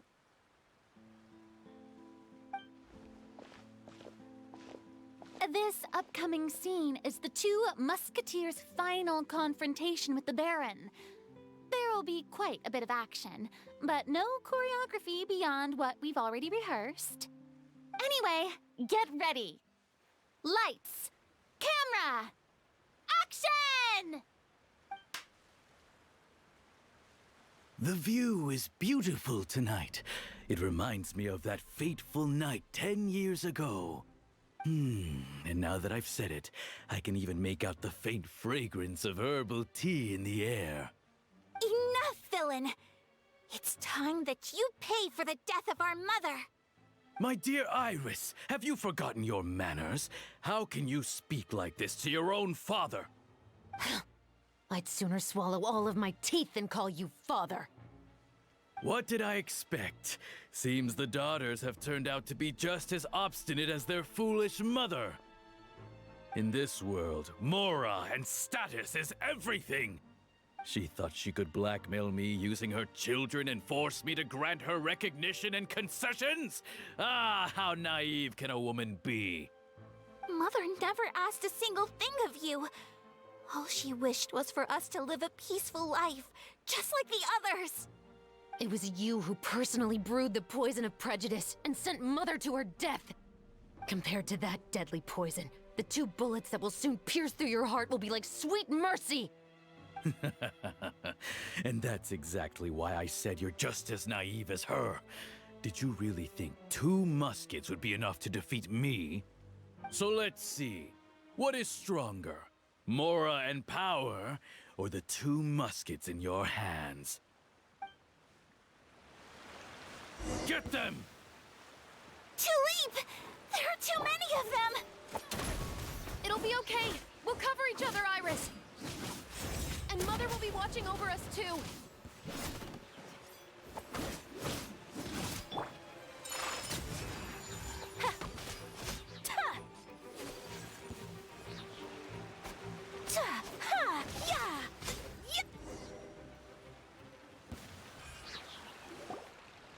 You've lost. To think I'd lose to my own 2 kids. We are no children of yours, and we'll never call that place our home. Then tell me, what did you do all this for? You lost your mother, and will soon kill your father as well. What will you gain in the end, other than sentences for your crimes? We will gain our long-awaited justice.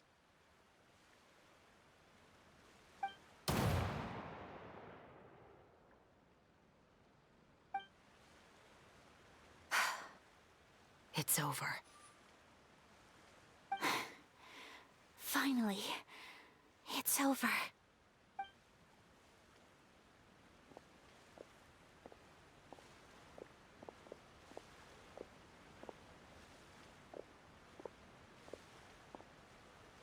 So, where will you go now, Tulip? I'm not too sure, Iris. Maybe somewhere with lots of flowers?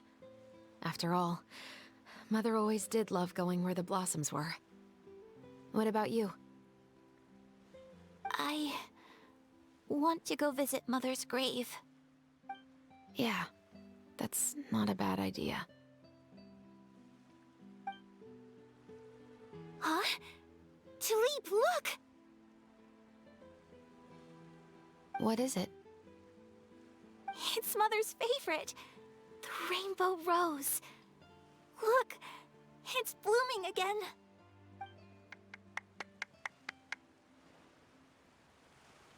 Excellent!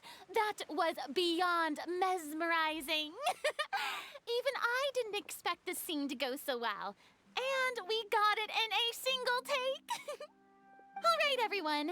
We've got a wrap for Tulip and Iris. Congratulations, Ayaka and Chevres! Thank you. I didn't expect our parts to wrap so quickly. I wish I could savor the experience for just a bit longer. Paimon totally understands. Paimon's not ready to say goodbye to the clapperboard either. Filming has really been a lot of fun. You were great too, Chevres. The way you said, long-awaited justice. It gave Paimon chills. That is indeed my favorite line in the whole book. I still remember trying to act it out in my room the first few times I read it. Whoa, Paimon would have never guessed you're that type. Who doesn't like stories where the guilty are punished and justice prevails over evil? Don't forget, I'm the captain of the Special Security and Surveillance Patrol. Captain, I have something urgent to report. Please excuse me, everyone. I'll be back in just a moment. It's okay, don't worry about us.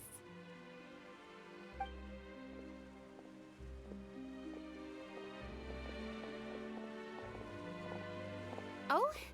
Was she whisked away by work already? I was just about to tell her how great she did. It seemed like some urgent official business.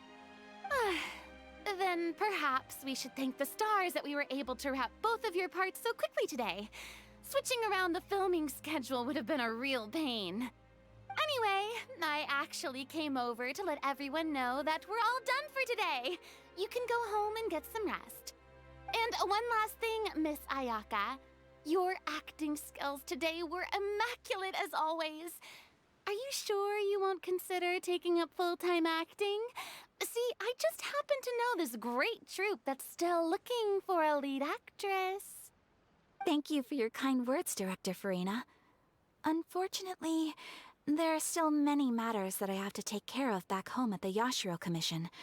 I cannot remain in Fontaine to pursue an acting career. Nevertheless, I will make sure to treasure this incredible opportunity in my heart. Oh, that's a shame, but I understand. Just let me know if you ever change your mind. I believe it's also about time for me to take my leave. But hopefully I'll see you on set over the next few days. Even though my part's wrapped, I'd still like to swing by and help out the crew. See you tomorrow, Traveler and Paimon. Yep, see you tomorrow! Well, what should we do next? Maybe we'll go investigate the case some more with Chevres today. Traveler, Paimon, please come with me. Huh? Where are we going? You could say that our ship has finally chanced upon one of those small, remote islands of intel.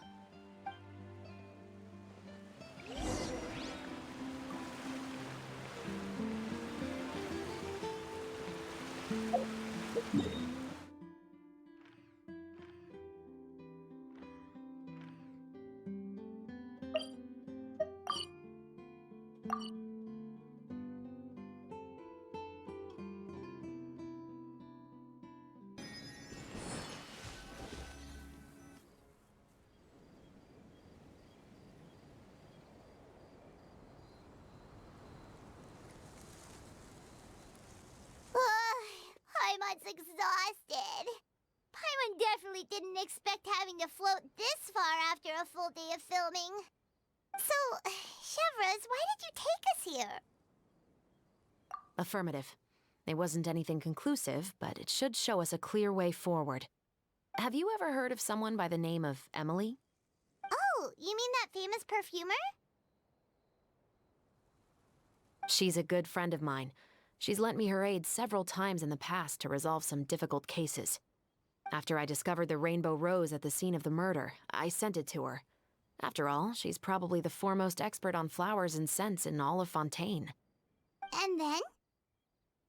There was nothing remarkable about the flower or the trace amounts of soil left on it. But according to Emily, the rainbow rose left by the killer was derived from a very rare cultivar. Huh. Paimon didn't know that there were different varieties of rainbow rose. Paimon just thought they grew everywhere in the wild. Flowers that are deliberately cultivated will always show some different features from those that bloom in the wild. We already knew that the rose left at the scene belonged to a special cultivar, but with Emily's expertise, we were able to pinpoint the place where it was first picked from. Oh, Paimon gets it now. So whoever first planted that rainbow rose was probably the killer! Precisely.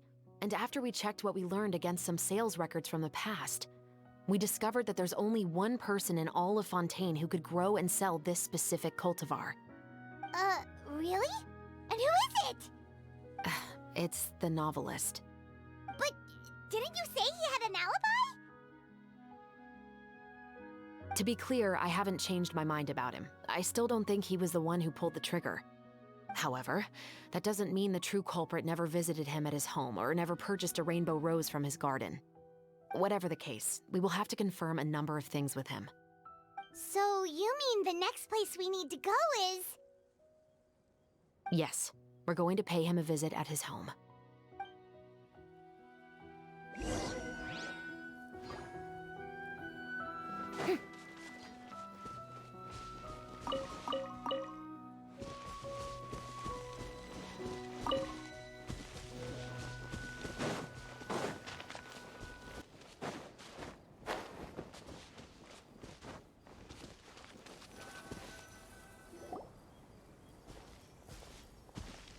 That should be his house. There are so many Gardamex stationed around the place. That's pretty unusual, right? According to what he told me last time we spoke, he hired them so he won't be harassed or disturbed. Huh. So there are a lot of flowers in his garden, but Paimon doesn't think we'll be able to pick one without alerting the Gardamex. Right. Which is exactly why I think there has to be a special connection between him and the killer. So, should we knock? Just wait here for now. I'd like to take care of a number of those Gardamex first. But they're so far away. How are you planning to do that? Don't forget, Paimon, I'm actually the real-life captain of the Musketeers.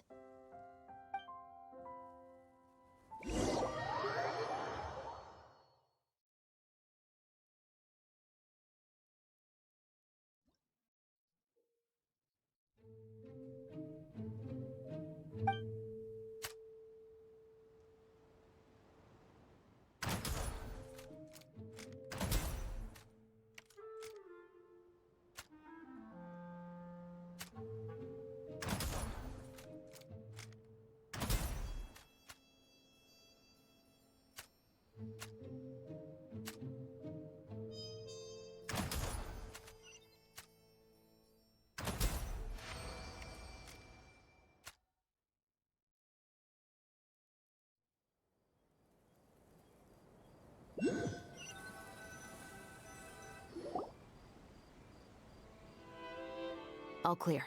Let's go. Wait!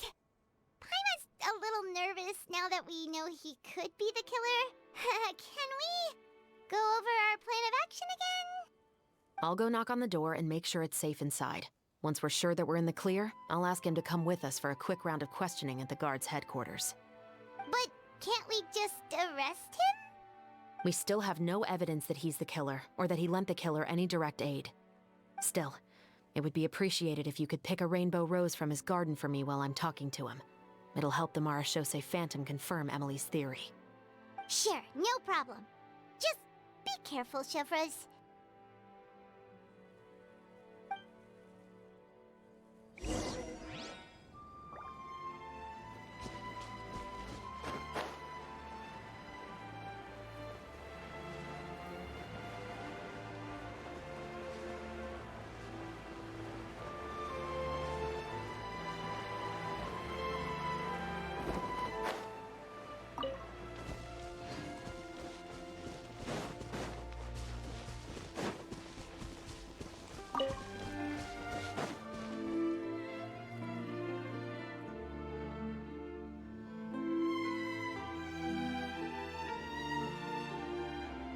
Excuse me, Mr. Baptiste, are you home?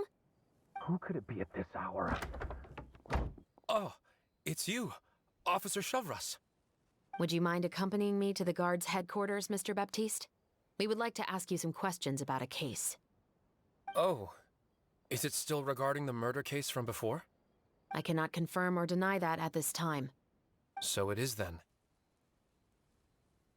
Listen, I need you to come with me, Mr. Baptiste. Miss Chevres, I'll save you the trouble. Oh, and you two over there? There's no need for you to pick my flowers either. It's not time for them to bloom yet. Oh! Okay.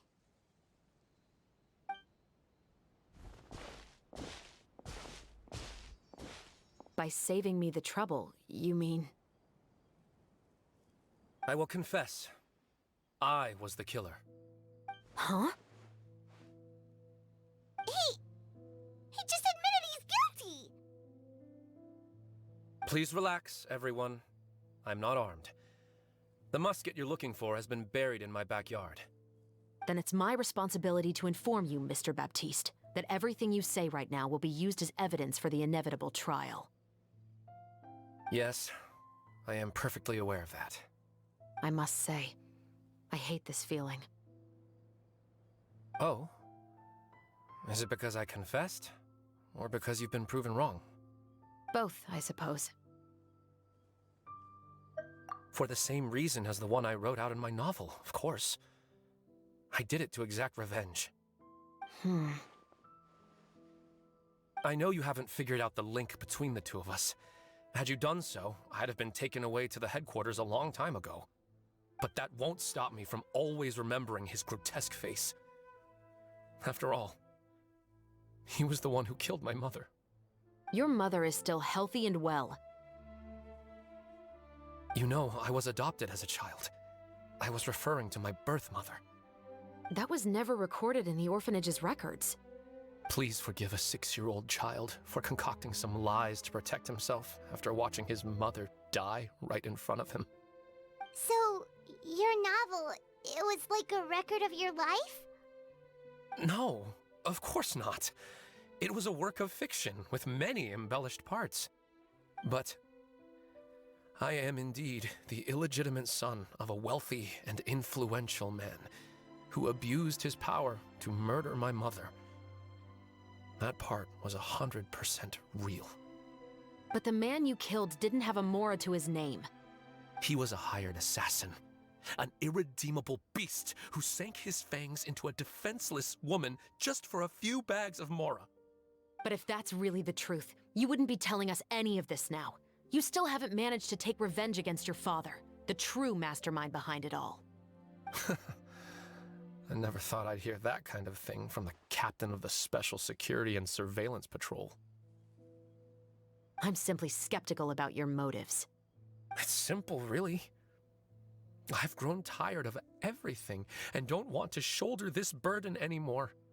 You may have considered me too soft to pull the trigger. Well, as it turns out, you are exactly right. I've become overwhelmed by the aftermath of the murder. So you're going to call a stop to your revenge, just like that? The true mastermind is too rich and too powerful for me. I've accepted that I will never be able to avenge my mother alone. And so what? The characters in your book never gave up. Now, Officer Shavras, I'm the one who has killed a man, aren't I? Are you trying to convince me to commit another crime?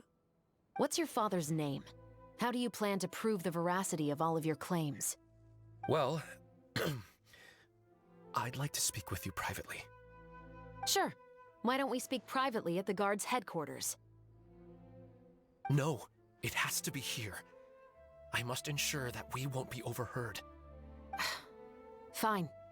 Let's talk here. When I said won't be overheard, I meant by anyone. I would like to speak with you and you alone.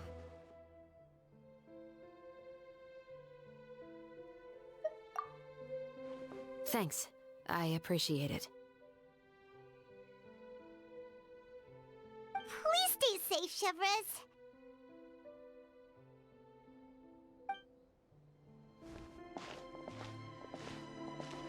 All right. Let's hear it. Will you really believe what I'm about to say? Well, that depends on what you're going to tell me. Fair enough. Fair enough. Then listen closely.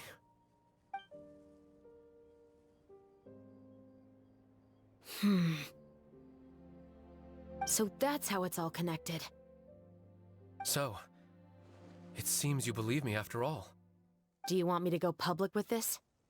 No, of course not. At least, not right now. Then why did you bother telling me? You've read my work. What do you think? Even if you were to go public with all of this right now, he'd simply deny everything.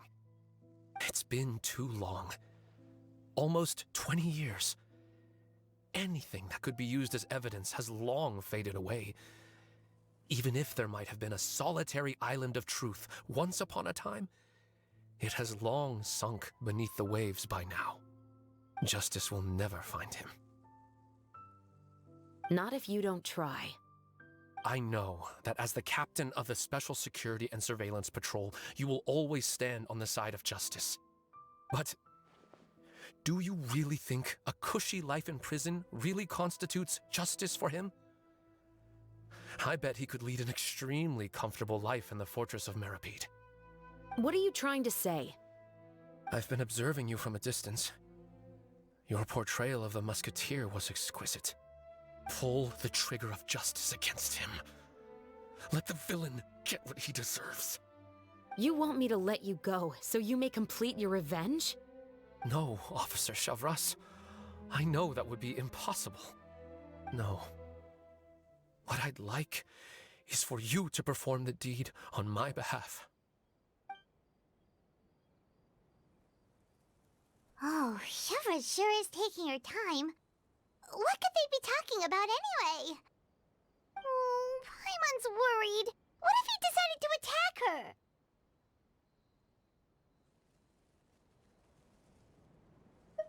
Oh, you do have a point. Still, do you have any idea who the rich person might be?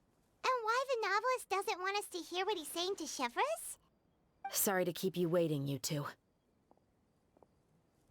Hey, how did your talk go? I've already sent someone to escort Baptiste back to the headquarters for questioning. He wasn't lying about the musket. It was indeed buried in his backyard. But what about the name? Did he tell you the name of the rich guy? Yes, he did. But for now, I have to return to the Special Patrol.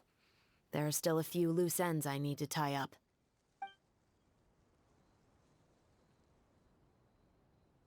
I'll probably be quite busy over the next few days, so apologies if you don't see me on set. All right, Paimon understands if you can't tell us everything you know. We'll just keep an eye on the Steambird then. Actually, there's still something else I need your help with.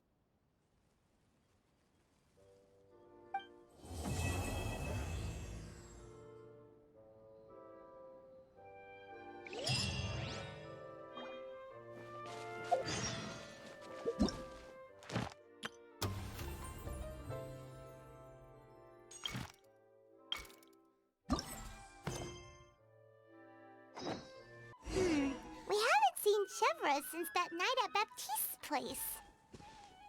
Well, guess there's no point in worrying about it now. Let's go join up with the others.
Good morning! Hayaka and I were just talking about you. Is Shevras still not joining us today? Probably not. We haven't seen her either. Huh? That's such a pity. Director Farina said that we've only got a few small scenes left before wrapping up the entire thing. She even said that she'll get me into a couple scenes, so everyone will have a chance to shine in front of the camera. We were also planning on having a victory feast once we're all finished filming. You can join us, right? If only Chevros was here. I still haven't taken a photo with her. I'm afraid that can't be helped. Those special patrol folks are like phantoms when they've got a case on their hands. But to be honest, I'm even more concerned by what I read in the Steambird earlier this morning. It said that the killer in the murder case was none other than the author of the 2 Musketeers. Oh yeah, I heard about that too. He came forward and confessed his crimes, but gave no explanation as to why he pulled the trigger. We didn't know about this case at all when we joined the film. Is it going to affect the reception of our work? From a pure publicity standpoint, this will draw a lot more attention to our film. I have to say, though, that no director can be perfectly comfortable with garnering attention through means other than artistic skill. To be fair, I feel like that ship sailed the moment you allowed yourself to be named as the director on our posters. It's not my fault that I'm super popular. What was that saying again? My popularity has, Sunk to an all-time low? spread to the four corners of Teyvat.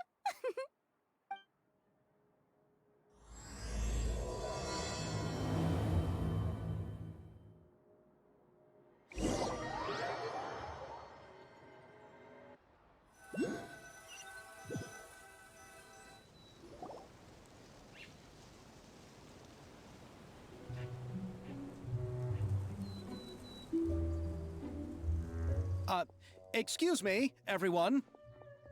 Xavier! Feels like it's been ages since we last saw you.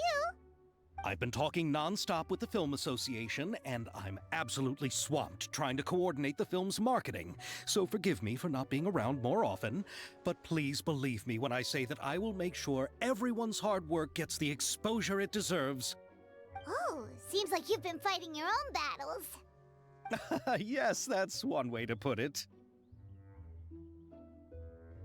Oh, and before we begin the final round of filming, please allow me to finally introduce you to the original investor of our film, Mr. Morris. A pleasure to meet you all. Yes, glad to make your acquaintance, Mr. Morris.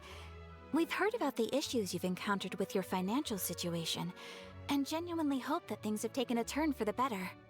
Oh, well, the situation has indeed improved somewhat. Don't worry, Mr. Morris. Accidents and last-minute challenges happen all the time. There's no need to blame yourself over it. The good news is that we're almost done filming now, and I would even say that this is the best story I've ever seen. Is that so? I see, that's great news. All right, now that we've gotten all the pleasantries out of the way, let's get this show on the road. We'll mostly be filming typical people and scenery from the streets today to improve the sense of environmental ambiance in some parts of the film. Oh, and there'll be a cameo for Mr. Kamisato and Miss Yoimiya as well. They'll be used to show outsider perspectives on the fates of the two musketeers. That's right. Ayato should be here any minute. Excellent! Then let's start with the scenery shots. Camera and clapper loader, you're up. Yep, we'll be ready. Remember, all we need are some wide zoom shots of the streets. If you happen to find some particularly lovely patches of flowers and grass, feel free to grab some close-ups of those as well. Ready? Lights! Camera! Action! Okay, now move the camera slowly. Try to focus on that flower. What's wrong? Just adjust the focal length a bit. Something the matter? Huh? But wasn't it working fine for all the days before? Veronique, can we try a different camera? No problem. How about this one? All right, let's give it another try. Lights! Camera! Action!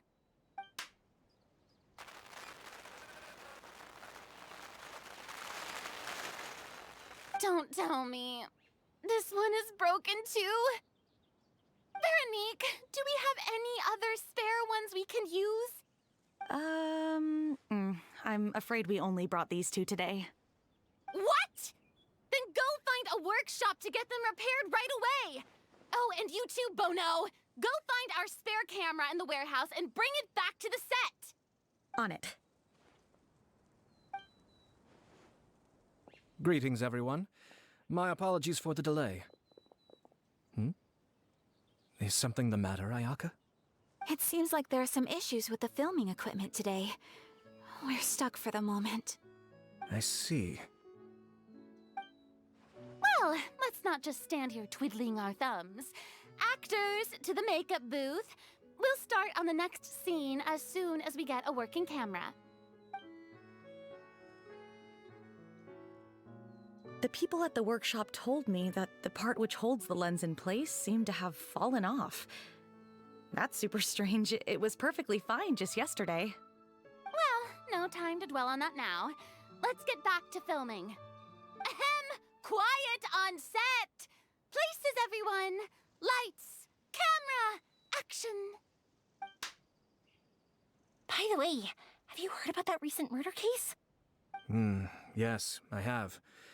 It seems that they've caused quite the commotion in the city. I heard that the chief of the guards is so mad about not catching the culprit that he's about to explode. Oh? I find that quite hard to imagine, considering how he already looks most days. Director, we have a problem. Oh, we're in the middle of a take! Couldn't you wait until we wrapped up this scene?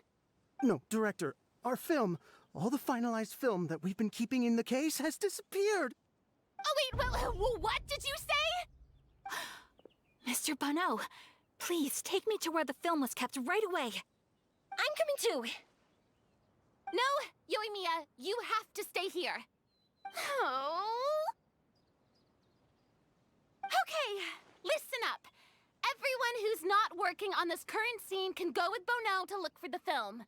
Everyone else, stay put and wrap up the scene. Unbelievable. How could all these problems happen in just one day? We're back. How did it go? Did you find the film? We found it in the sewers. Huh? In the sewers? Is the film still okay? We discovered it just in time, so we should still be able to salvage it. The others are checking now to see if we lost any specific scenes. You scared me for a moment there. I nearly thought we had lost everything. I really don't want to experience that feeling of despair again. Okay, but who could have stolen the film and dumped it there? Could it be, some competitors working on other films? But if they wanted to harass us, why wait until the last day? Okay, we don't have time to really look into it right now. Let's strike while the iron is still hot and wrap this thing up once and for all. Yeah, let's finish it.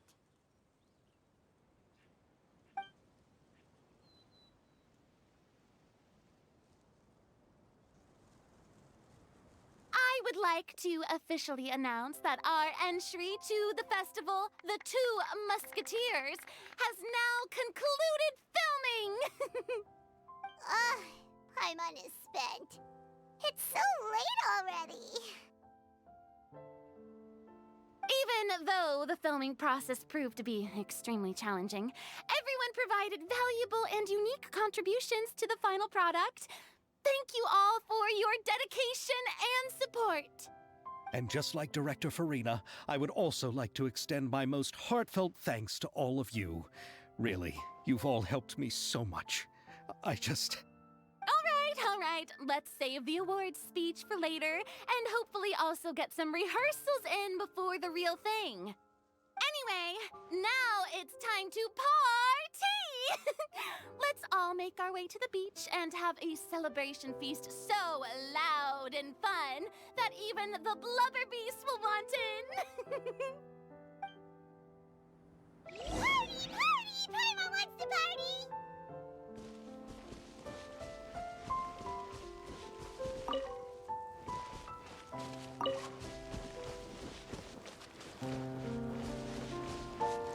Whoa! This place is hopping!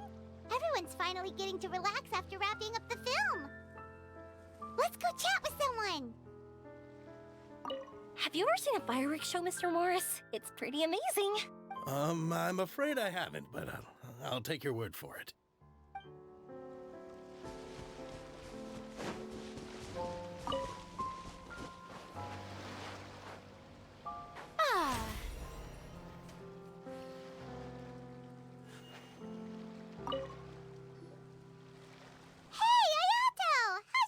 Going? Everything went rather smoothly. Thank you for your concern. Ayato told me that we've already confirmed the dates for some Inazuma Fontaine cultural exchange events. So the next time we visit, we'll be doing so in our capacities as the representatives of the Yashiro Commission. Oh, that's great! Then maybe Paimon will be able to find Fontaine detective novels in Inazuma from now on! Oh, wait. Wouldn't Yoimiya get upset if that happens? That would be stealing some of her business. You've got a point. She's always complaining that light novels have become bland and too predictable, after all. The cultural exchange won't only feature literatures of both nations, of course. We have also made plans for cross-cultural engagements in the fields of gourmet cuisine, toy making, and artisan craftsmanship. Whoa! Paimon's getting super excited now! When the time comes, be sure to visit and participate in all the events.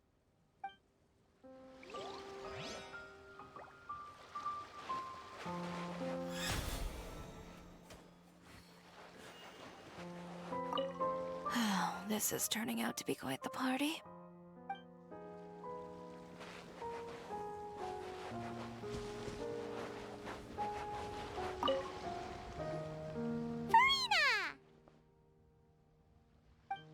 Oh, my darling clapper loader and camera operator. You've both worked really hard. Paimon thinks you worked even harder than us. Honestly, Paimon was getting a little tired of playing with the clapperboard by the end of it. Worst of all, Paimon started having dreams of you shouting, "Lights, camera, action!" into Paimon's ears. The actual dream can't even start until you've yelled that. Hey, if anything, shouldn't I be more grand and delightful than your dreams? We've been through so much together, and that's how your brain remembers me? That's not Paimon's fault. We've just used the clapperboard too much lately. Anyway, what's most important is that we've wrapped the film. I'm pretty confident that we'll take first prize. Hey, no need to mention the official name.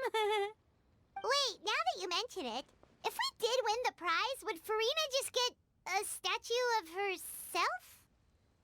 Come on, I don't need that kind of attention. Xavier can accept the reward on our behalf. But just imagine! Furina accepting the Furina Award and holding a Furina statue. I'm going back to my dessert now. You all can keep discussing that on your own.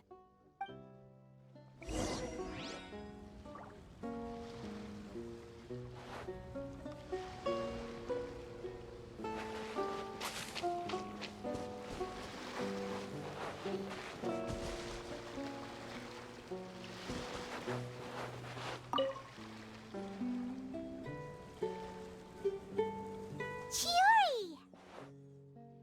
Hey, you two. Are you not really into these kinds of big social occasions? Not particularly. But this is still better than Fontaine Fashion Week. But if this film becomes a big hit, people will definitely come flocking to your shop. Yes, that's highly likely. As long as the film can premiere as planned. Are you still worried about the case? That and all the obstacles we had to face today. You're right. It's as if all our bad luck just manifested at once. But why today of all days? No. No, it's nothing. We've already delivered the film to the editors, so there should be nothing more to worry about. How are you doing, Mr. Morris? You having a good time? Well, you could say that. Do you happen to know when the party is scheduled to end? Judging by how much fun everyone's having, I'd say probably not until well after midnight. Is there something that you still have to take care of at home, Mr. Morris? Oh, well, I'm just not a late night person, so I might take off shortly. Oh no! Silly me. I almost forgot something super important. Oh, what is it? I prepared a whole batch of fireworks for the party, but I forgot to bring them over from the warehouse. Fireworks, you say? Well, that's truly a pity. Sorry things didn't go as planned. Could you help me carry them over, Mr. Morris? I won't be able to fetch all of them by myself. Me? Are you sure that you can't find anyone else? I just wanted to make this a surprise for everyone. The warehouse isn't far from here. We'll be there in no time. Pretty please, Mr. Morris. These are some of the best fireworks I've ever made. So I also want you to see them before you leave. They're stunning. I promise that they'll be a once-in-a-lifetime experience that you'll never forget. But... It's okay. Just come with me. If we're sneaky enough, nobody else will see us leaving. All right. The warehouse is right over here. I moved the fireworks there in advance, so it shouldn't be too much work bringing them back. It's still a ways away from the party. Sorry about that, Mr. Morris. It's probably because I'm used to carrying fireworks all the time, so it doesn't feel like a lot of work to me.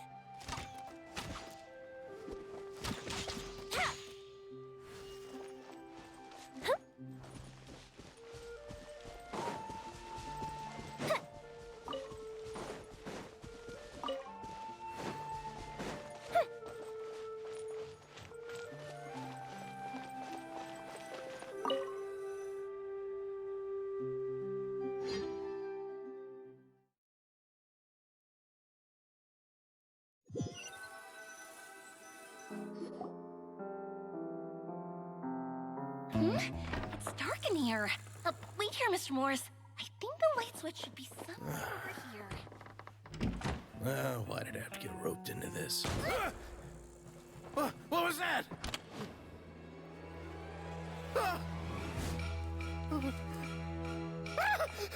Who's there? Get me out! Get me out of here! Did you really think you'd get away, Morris?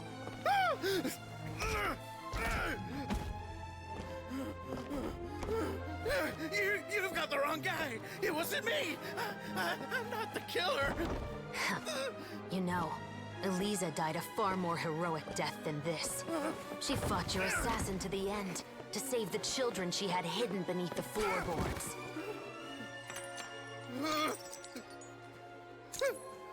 That is Eliza's pendant. The one with a photo of you two inside. The one you gave her.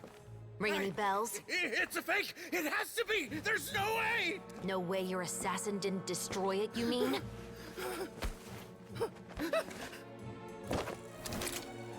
Did you ever love her, Morris? Or was killing her always the plan?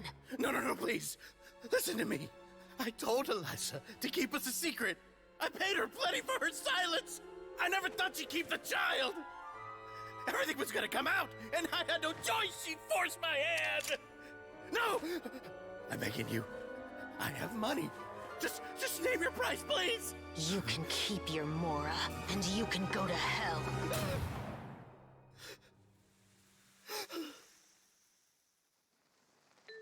I'm Captain Shovraz of the Special Patrol.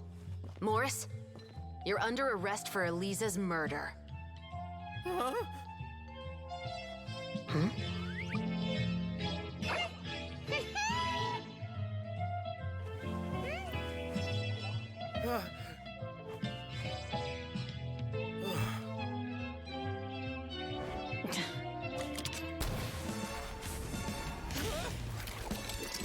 You're under arrest too, prop manager Veronique.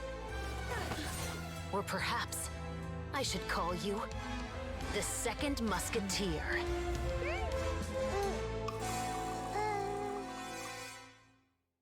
Wait, what's going on? This wasn't in the script. Drop the gun, Veronique. Why? Why would you keep me from exacting revenge on this heartless monster? Drop your weapon. This is my final warning.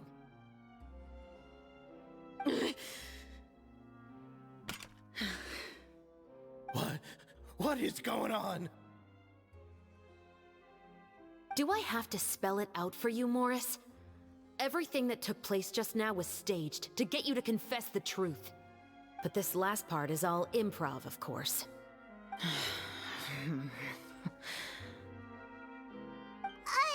Shivers, you told us you wanted us to help you stage a play. You never said anything about the Second Musketeer. It's because even I had no way to confirm my theory until now. Thank you for your performance, Yoimiya. Could I trouble you to go and bring in the other Special Patrol members? They should be on standby just outside. Oh, and please tell the other cast members not to worry about us. We'll be rejoining them shortly. On it!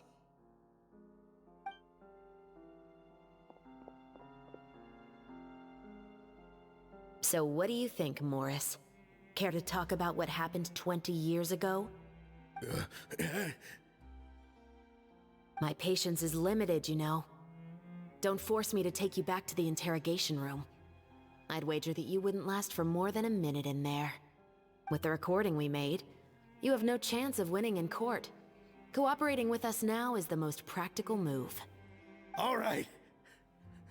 I'll talk. I hired an assassin to murder Elisa. She once worked as a maid on my family's estate. She was very beautiful, and after some time I fell for her. We kept our relationship a secret and carried out an affair for some time, but it wasn't long before she became pregnant. And if my parents ever found out, they would have stripped me of my inheritance and status, driven me out of my home. I also didn't expect Elisa to insist on bringing the pregnancy to term. She even asked me to leave my family and travel far, far away with her. She believed that you were truly in love with her. I didn't have a choice. I gave her a large sum of mora, told her to leave the family and to get rid of the baby. But then years later, she sent me a letter. There were photos of 2 children, and she even asked if I could find some time to visit them. Huh? 2 children? Paimon thought Baptiste was the only... you mean... Even if she had the children against your will, you could have just ignored the letter entirely. Why kill her? I had just gotten engaged to be married to an heiress from another wealthy family. So if anyone were to find out about Elisa, my life would be completely ruined. I didn't have a choice. No. You always had a choice. You just made the wrong choice. Again. Do you know how it feels to watch your mother be killed right in front of you? My brother and I were hardly even school age yet. We were hidden beneath the floorboards, grasping each other's hands like a lifeline. We were so terrified that we didn't even know we could ever take a breath. All we could do was to watch Mother try to fight back, and then collapse to the floor. Even after the assassin left, we were still too terrified to leave our hiding spot. We thought that he might come back. It was only until the next evening when we finally climbed out and gathered around our mother. But she had already become cold and stiff to the touch. You made up your mind right then and there to bring this case to light. Not only that, we resolved to get our revenge. And that's why you became the Musketeers. No, that's why I became a Musketeer. The man from before was also killed by me. My brother had nothing to do with it. I figured as much. You did? I once told these two that he didn't look like a killer to me. His confession from that night also rubbed me the wrong way. I think what really tipped me off was, how could I not feel a sense of regret in him? Huh? He confessed faster than any criminal I've ever met, but he didn't say a single word about you. He insisted that he was the sole perpetrator in the case.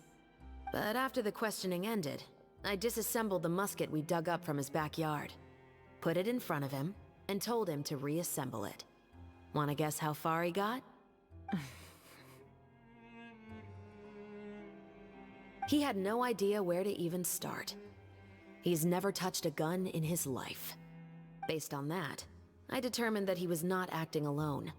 He only surrendered himself to draw our attention and create a moment of opportunity for his partner. So, I decided to play along. And as expected, the second musketeer followed us without hesitation once she saw Morris get separated from the rest of the cast. Besides, why else would he call the novel The Two Musketeers? But how did you know it was Veronique? I figured it out the moment Baptiste told me his father's name. That so-called financial crisis was all just a ruse. He just wanted to sign up as the investor and then leave the film without any source of funding. After all, he has a vested interest in minimizing the reach of this story. It's really just the same thing as what he did to Eliza all those years ago. Human scum.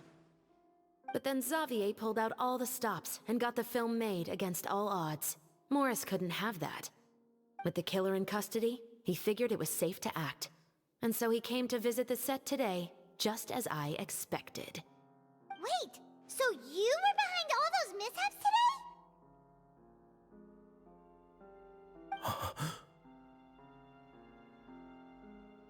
today? As for the identity of the second musketeer, I assumed they'd probably stay close to Morris and look for an opening.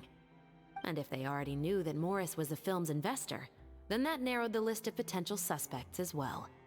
Furthermore, being the props manager would allow the culprit to avoid scrutiny by purchasing mechanical parts in the name of the crew. With that hypothesis in mind, I went back to check Baptiste's orphanage adoption records.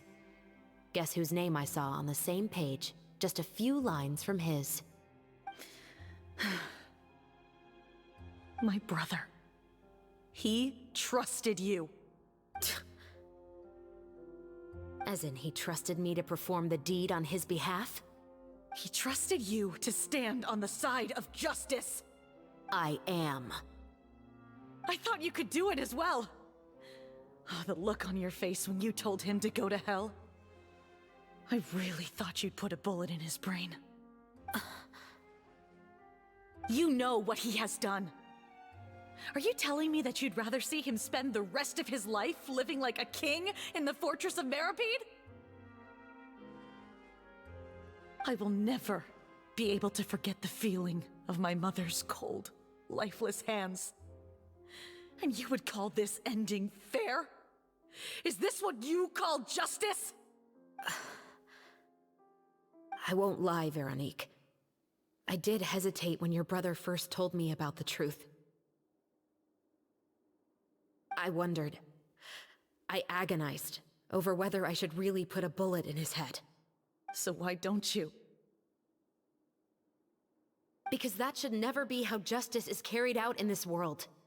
Perhaps, to you, justice is simply reciprocated. An eye for an eye, and a life for a life. But everyone has their own understanding of justice.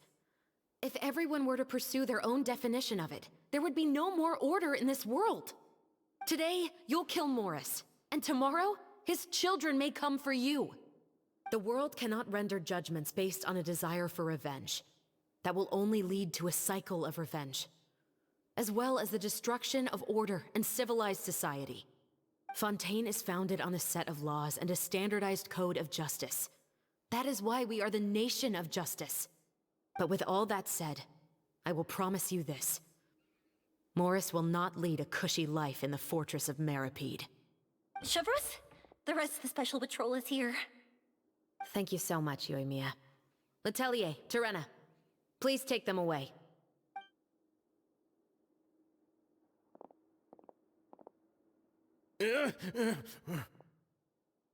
I still can't agree with your reasoning. I know. Justice has not been delivered. At least, not today.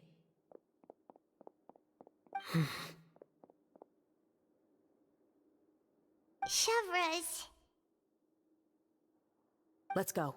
We should give an explanation to the crew. Thank you for your concern. I'm fine. I'm just thinking about the things in life that have driven people to take justice into their own hands.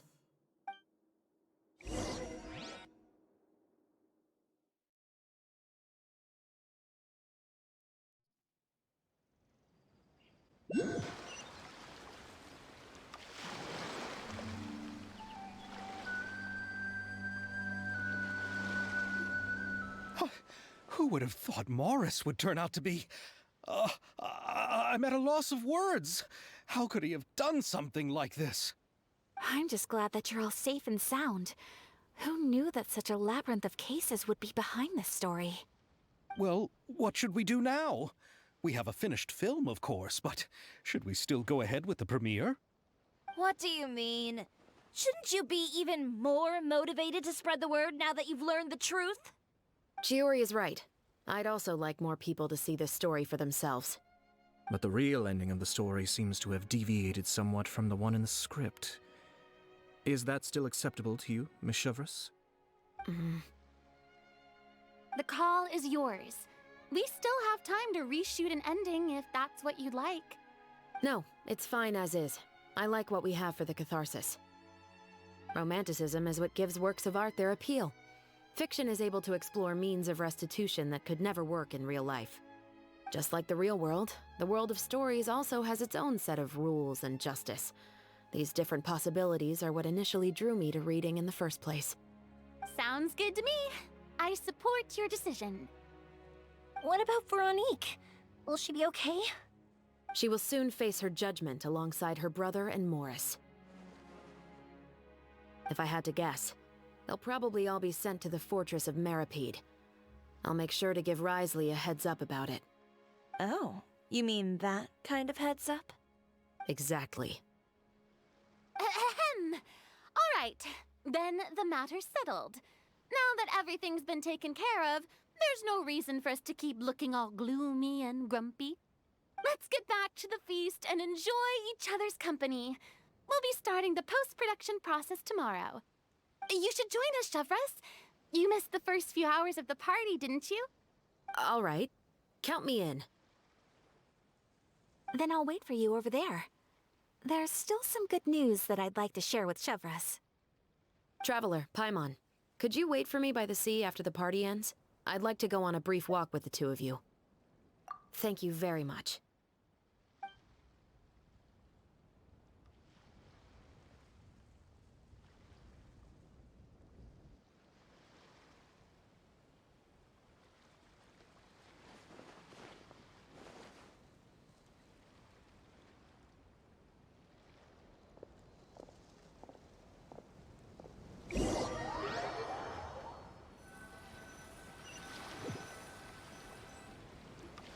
Sorry for the wait.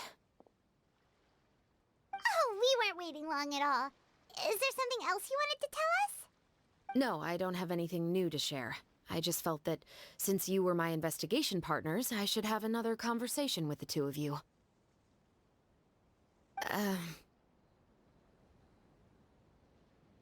Traveler, how would you have responded to Baptiste's request if you were in my shoes? Is that so? Well, thanks for sharing. When I was young, my father often took me here to swim. We'd come rain or shine, even when it was freezing cold. He told me that swimming was the best activity to train one's strength of will. You could never give up before reaching the shore, especially when the water was cold. Oh? Why's that? Because the moment you give up would be the moment you die. At that point, I still hadn't received my vision. One winter, the chilly wind felt almost like knives on my skin, and the seawater was so frigid that it numbed my toes the moment I stepped in. I cried and begged my father to spare me from having to swim across, but he wouldn't listen. He used to be a member of the Special Patrol as well. You could say it was his way of educating his children. That sounds awful. When he saw that I wouldn't stop crying, he just picked me up and tossed me into the icy water. The bone-chilling cold took away my senses. I couldn't feel anything but fear and rage. I waited for my father to save me, but one look and I knew he'd already started swimming for the opposite shore. I realized that if I were to give up, I really would die right then and there. I used all of my strength to try and catch up to my father. Those few minutes felt longer than my whole life up until that point. I did, however, make it to the other side. I've never felt afraid about anything in my life after that, nor have I ever cried again. That way of teaching would have never worked on Paimon. Yeah, I don't think that was the right method for anyone. It's just that, working now as I am in the pursuit of justice, I still sometimes feel like I've been tossed into that winter sea all over again. The anger and the helplessness. Chevreuse. The worse I feel, the more I know to never give up. The alternative would be to forever lose myself among the waves. Anyway, how about a race? Neither of us will drown, but we can still see who swims faster. You guys go ahead! Paimon will grab the clapperboard to mark the start of the race.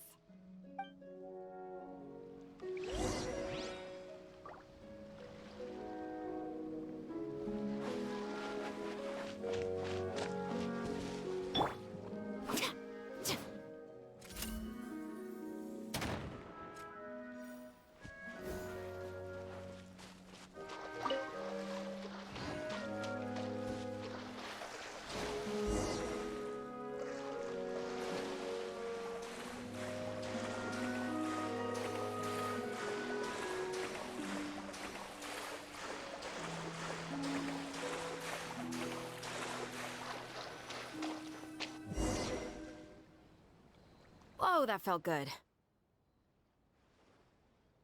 You were so fast in the water, Chevres! You were swimming even faster than Paimon can fly! So, about the Special Patrol, did you join because of your dad? Partly, but I'd say I was more inspired by the heroes I read about in stories growing up. Oh, so it's due to your love of stories! Of course, it was only after I joined the Special Patrol that I learned that truth is often stranger than fiction. Come on, let's walk a bit more.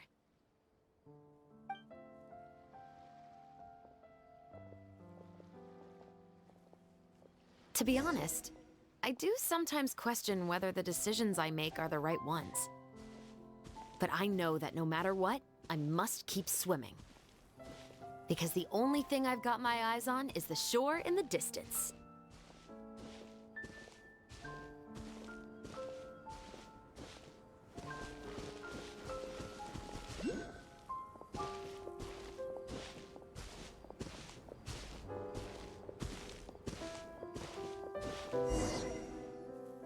Thank you for coming on this walk with me.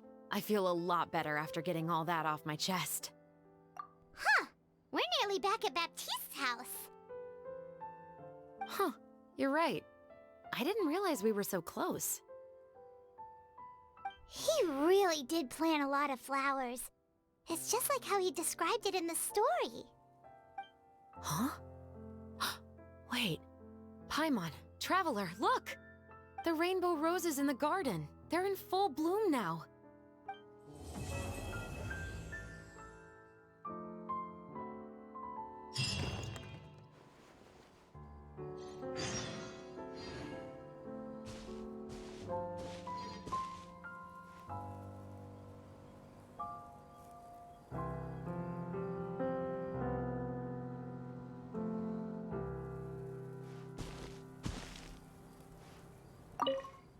Even though it's a bit late, I must thank you for investigating this case with me.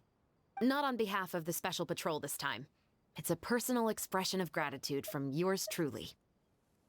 Thank you for looking out for me. I'll see you at the award ceremony. I'd be very surprised if we don't win.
Hey there, you two!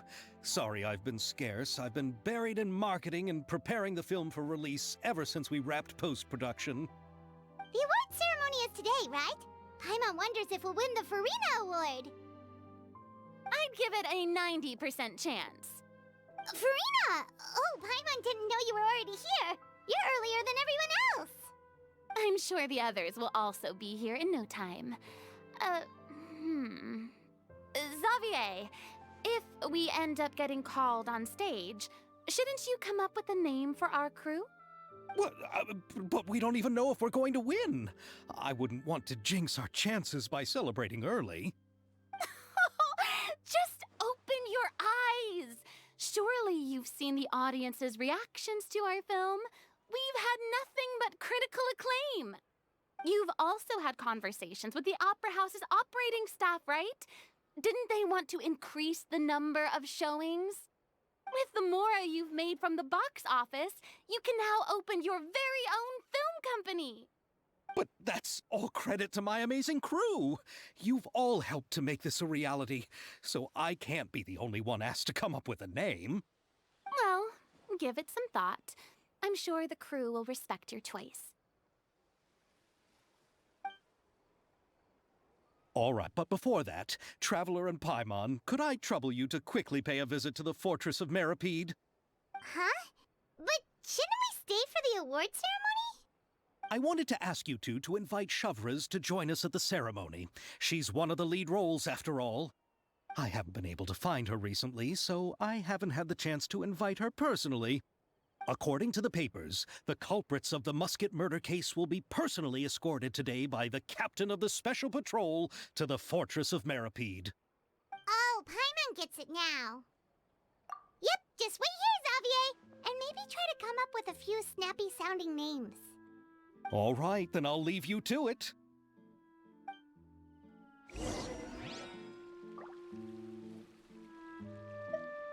Will we really win an award? Trust me. When have I ever been wrong about something like this?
This is as far as I'll be taking them.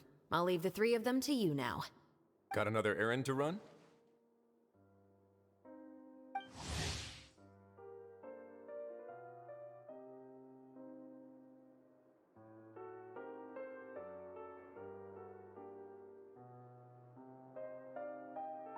Something like that.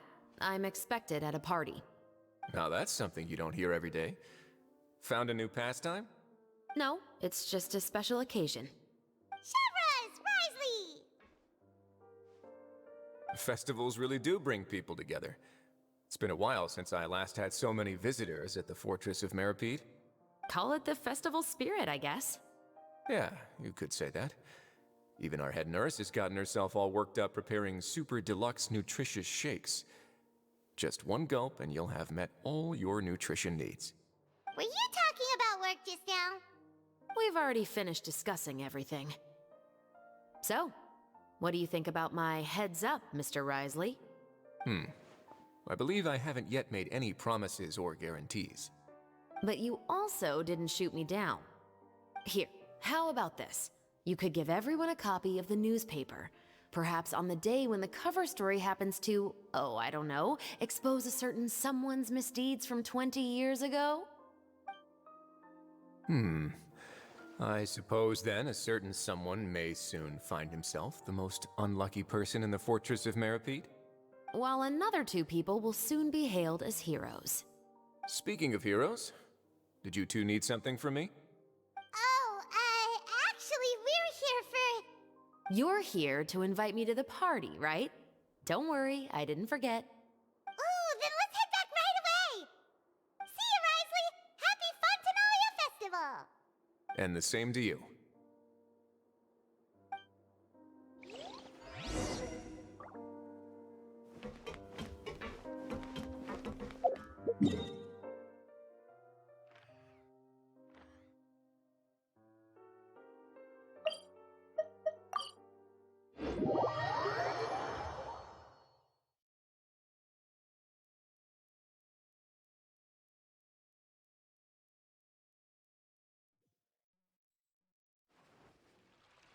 And the winner of the Farina Award for the first Fontenalia Film Festival is... the Two Musketeers!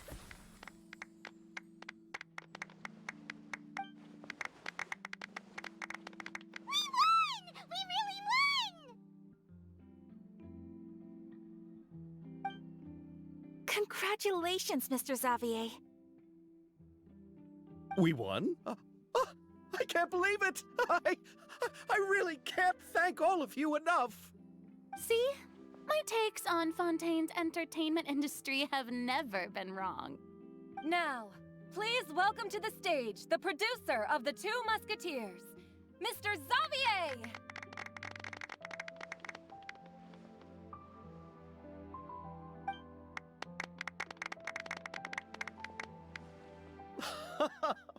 Thank you! Thank you all so much for your recognition and support. While I'm up here, I would love to give special thanks to... Time really flies, huh? It certainly feels that way. It feels like it was only yesterday when you were teaching me to hold a musket. Will you come back to Fontaine again? Of course! I'm very fond of this city. There are so many novel and interesting things that it's been hard to keep track of them all. But how about you? Would you be interested in visiting Inazuma? I can't say the thought has crossed my mind before, but I'd be willing to consider it now. I will be eagerly awaiting your visit. It would be wonderful if you could visit my home and enjoy a taste of our tea and desserts. Yeah, let's keep in touch. Did you accomplish all you came here for? Yes. And you should visit Inazuma again sometime. How has Ogura and her business been? To my knowledge, she's doing quite well. Tell her I said hi. I certainly will. I heard the thunderstorm has stopped. Yes, and the war has also been brought to an end. Peace and prosperity has returned to the islands. I quite like the sound of that. Perfect for hanging textiles out to dry. I'd like to offer my thanks again to the entire cast and crew. Without you, I would have never completed this film, much less had the opportunity to be standing on this stage. With the support of my entire crew, I would like to officially announce our film company, Musketeer Pictures. Woohoo! That has a really nice ring to it. Then in that case, let's please welcome all the members of Musketeer Pictures onto the stage for a commemorative photo. Oh, Paimon didn't know we'd also be taking pictures. Director Farina, I believe you are the most deserving person to raise this trophy. Huh? No. There's no need. It's so embarrassing. It's an honor the director deserves. Yes, I agree. Just accept that you're not getting out of this. Ready, everyone? 3, 2, 1! Musketeer Pictures!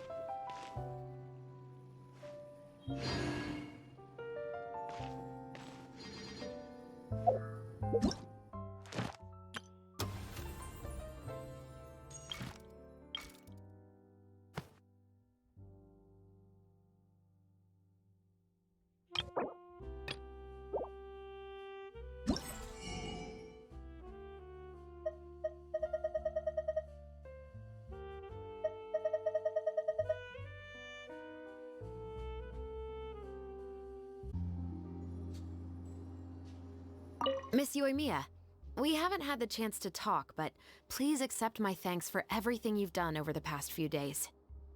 Oh, but I feel like I didn't do anything out of the ordinary. I'm very grateful for your assistance during that special performance in the warehouse.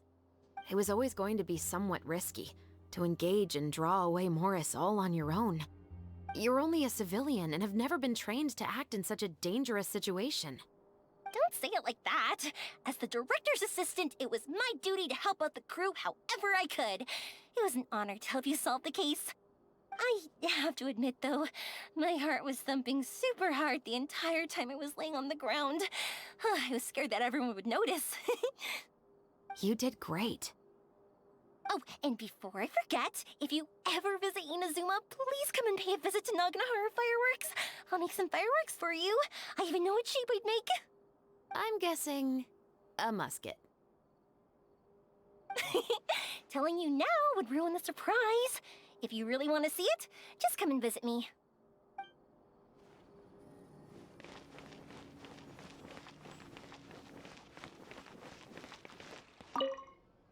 Lady Farina, please allow me to take just one more photo of you.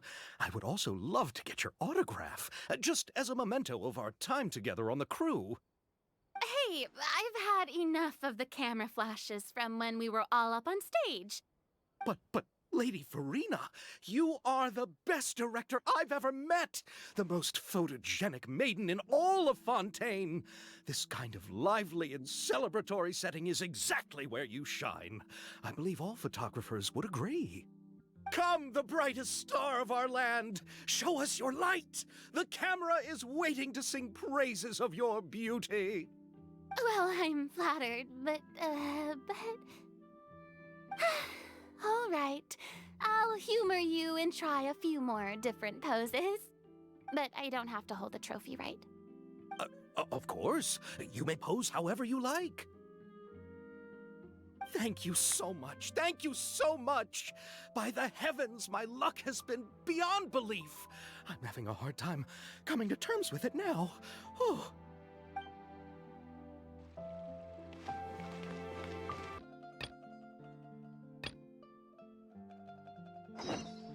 Huh?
Montanalian Festival.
Just let me know if you ever find yourself in a pinch.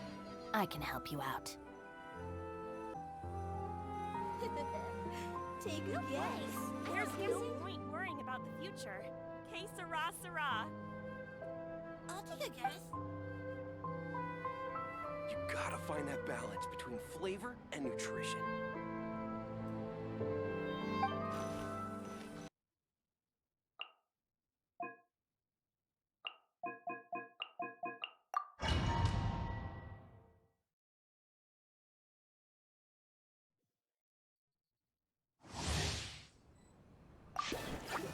Watch out! Fire! Well, with rocks.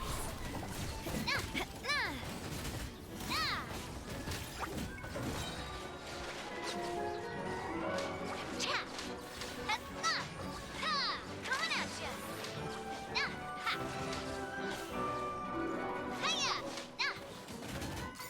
Hey there!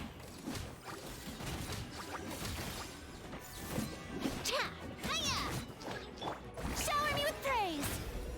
Watch out! A proper send-off from Vestina with love. Feeling lucky?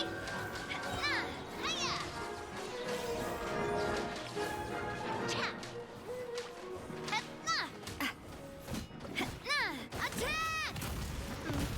That's the way.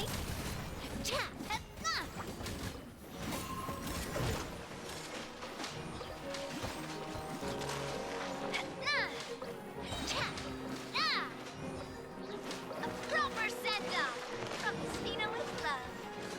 This one's got your name on it. Feeling lucky? Umbrella warfare, I guess. Fire! Well, with rocks. Feeling lucky?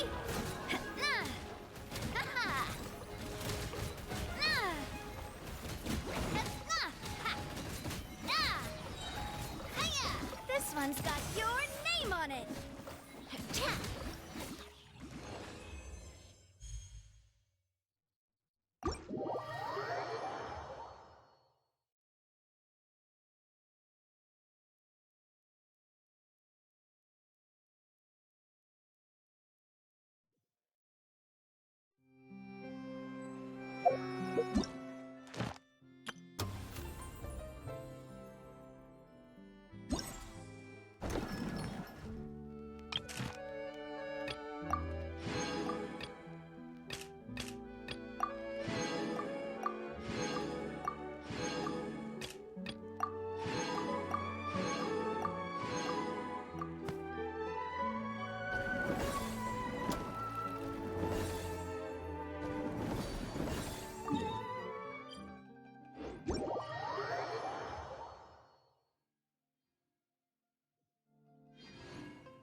Wherever the tide takes me, so long as the light of the hearth still shines.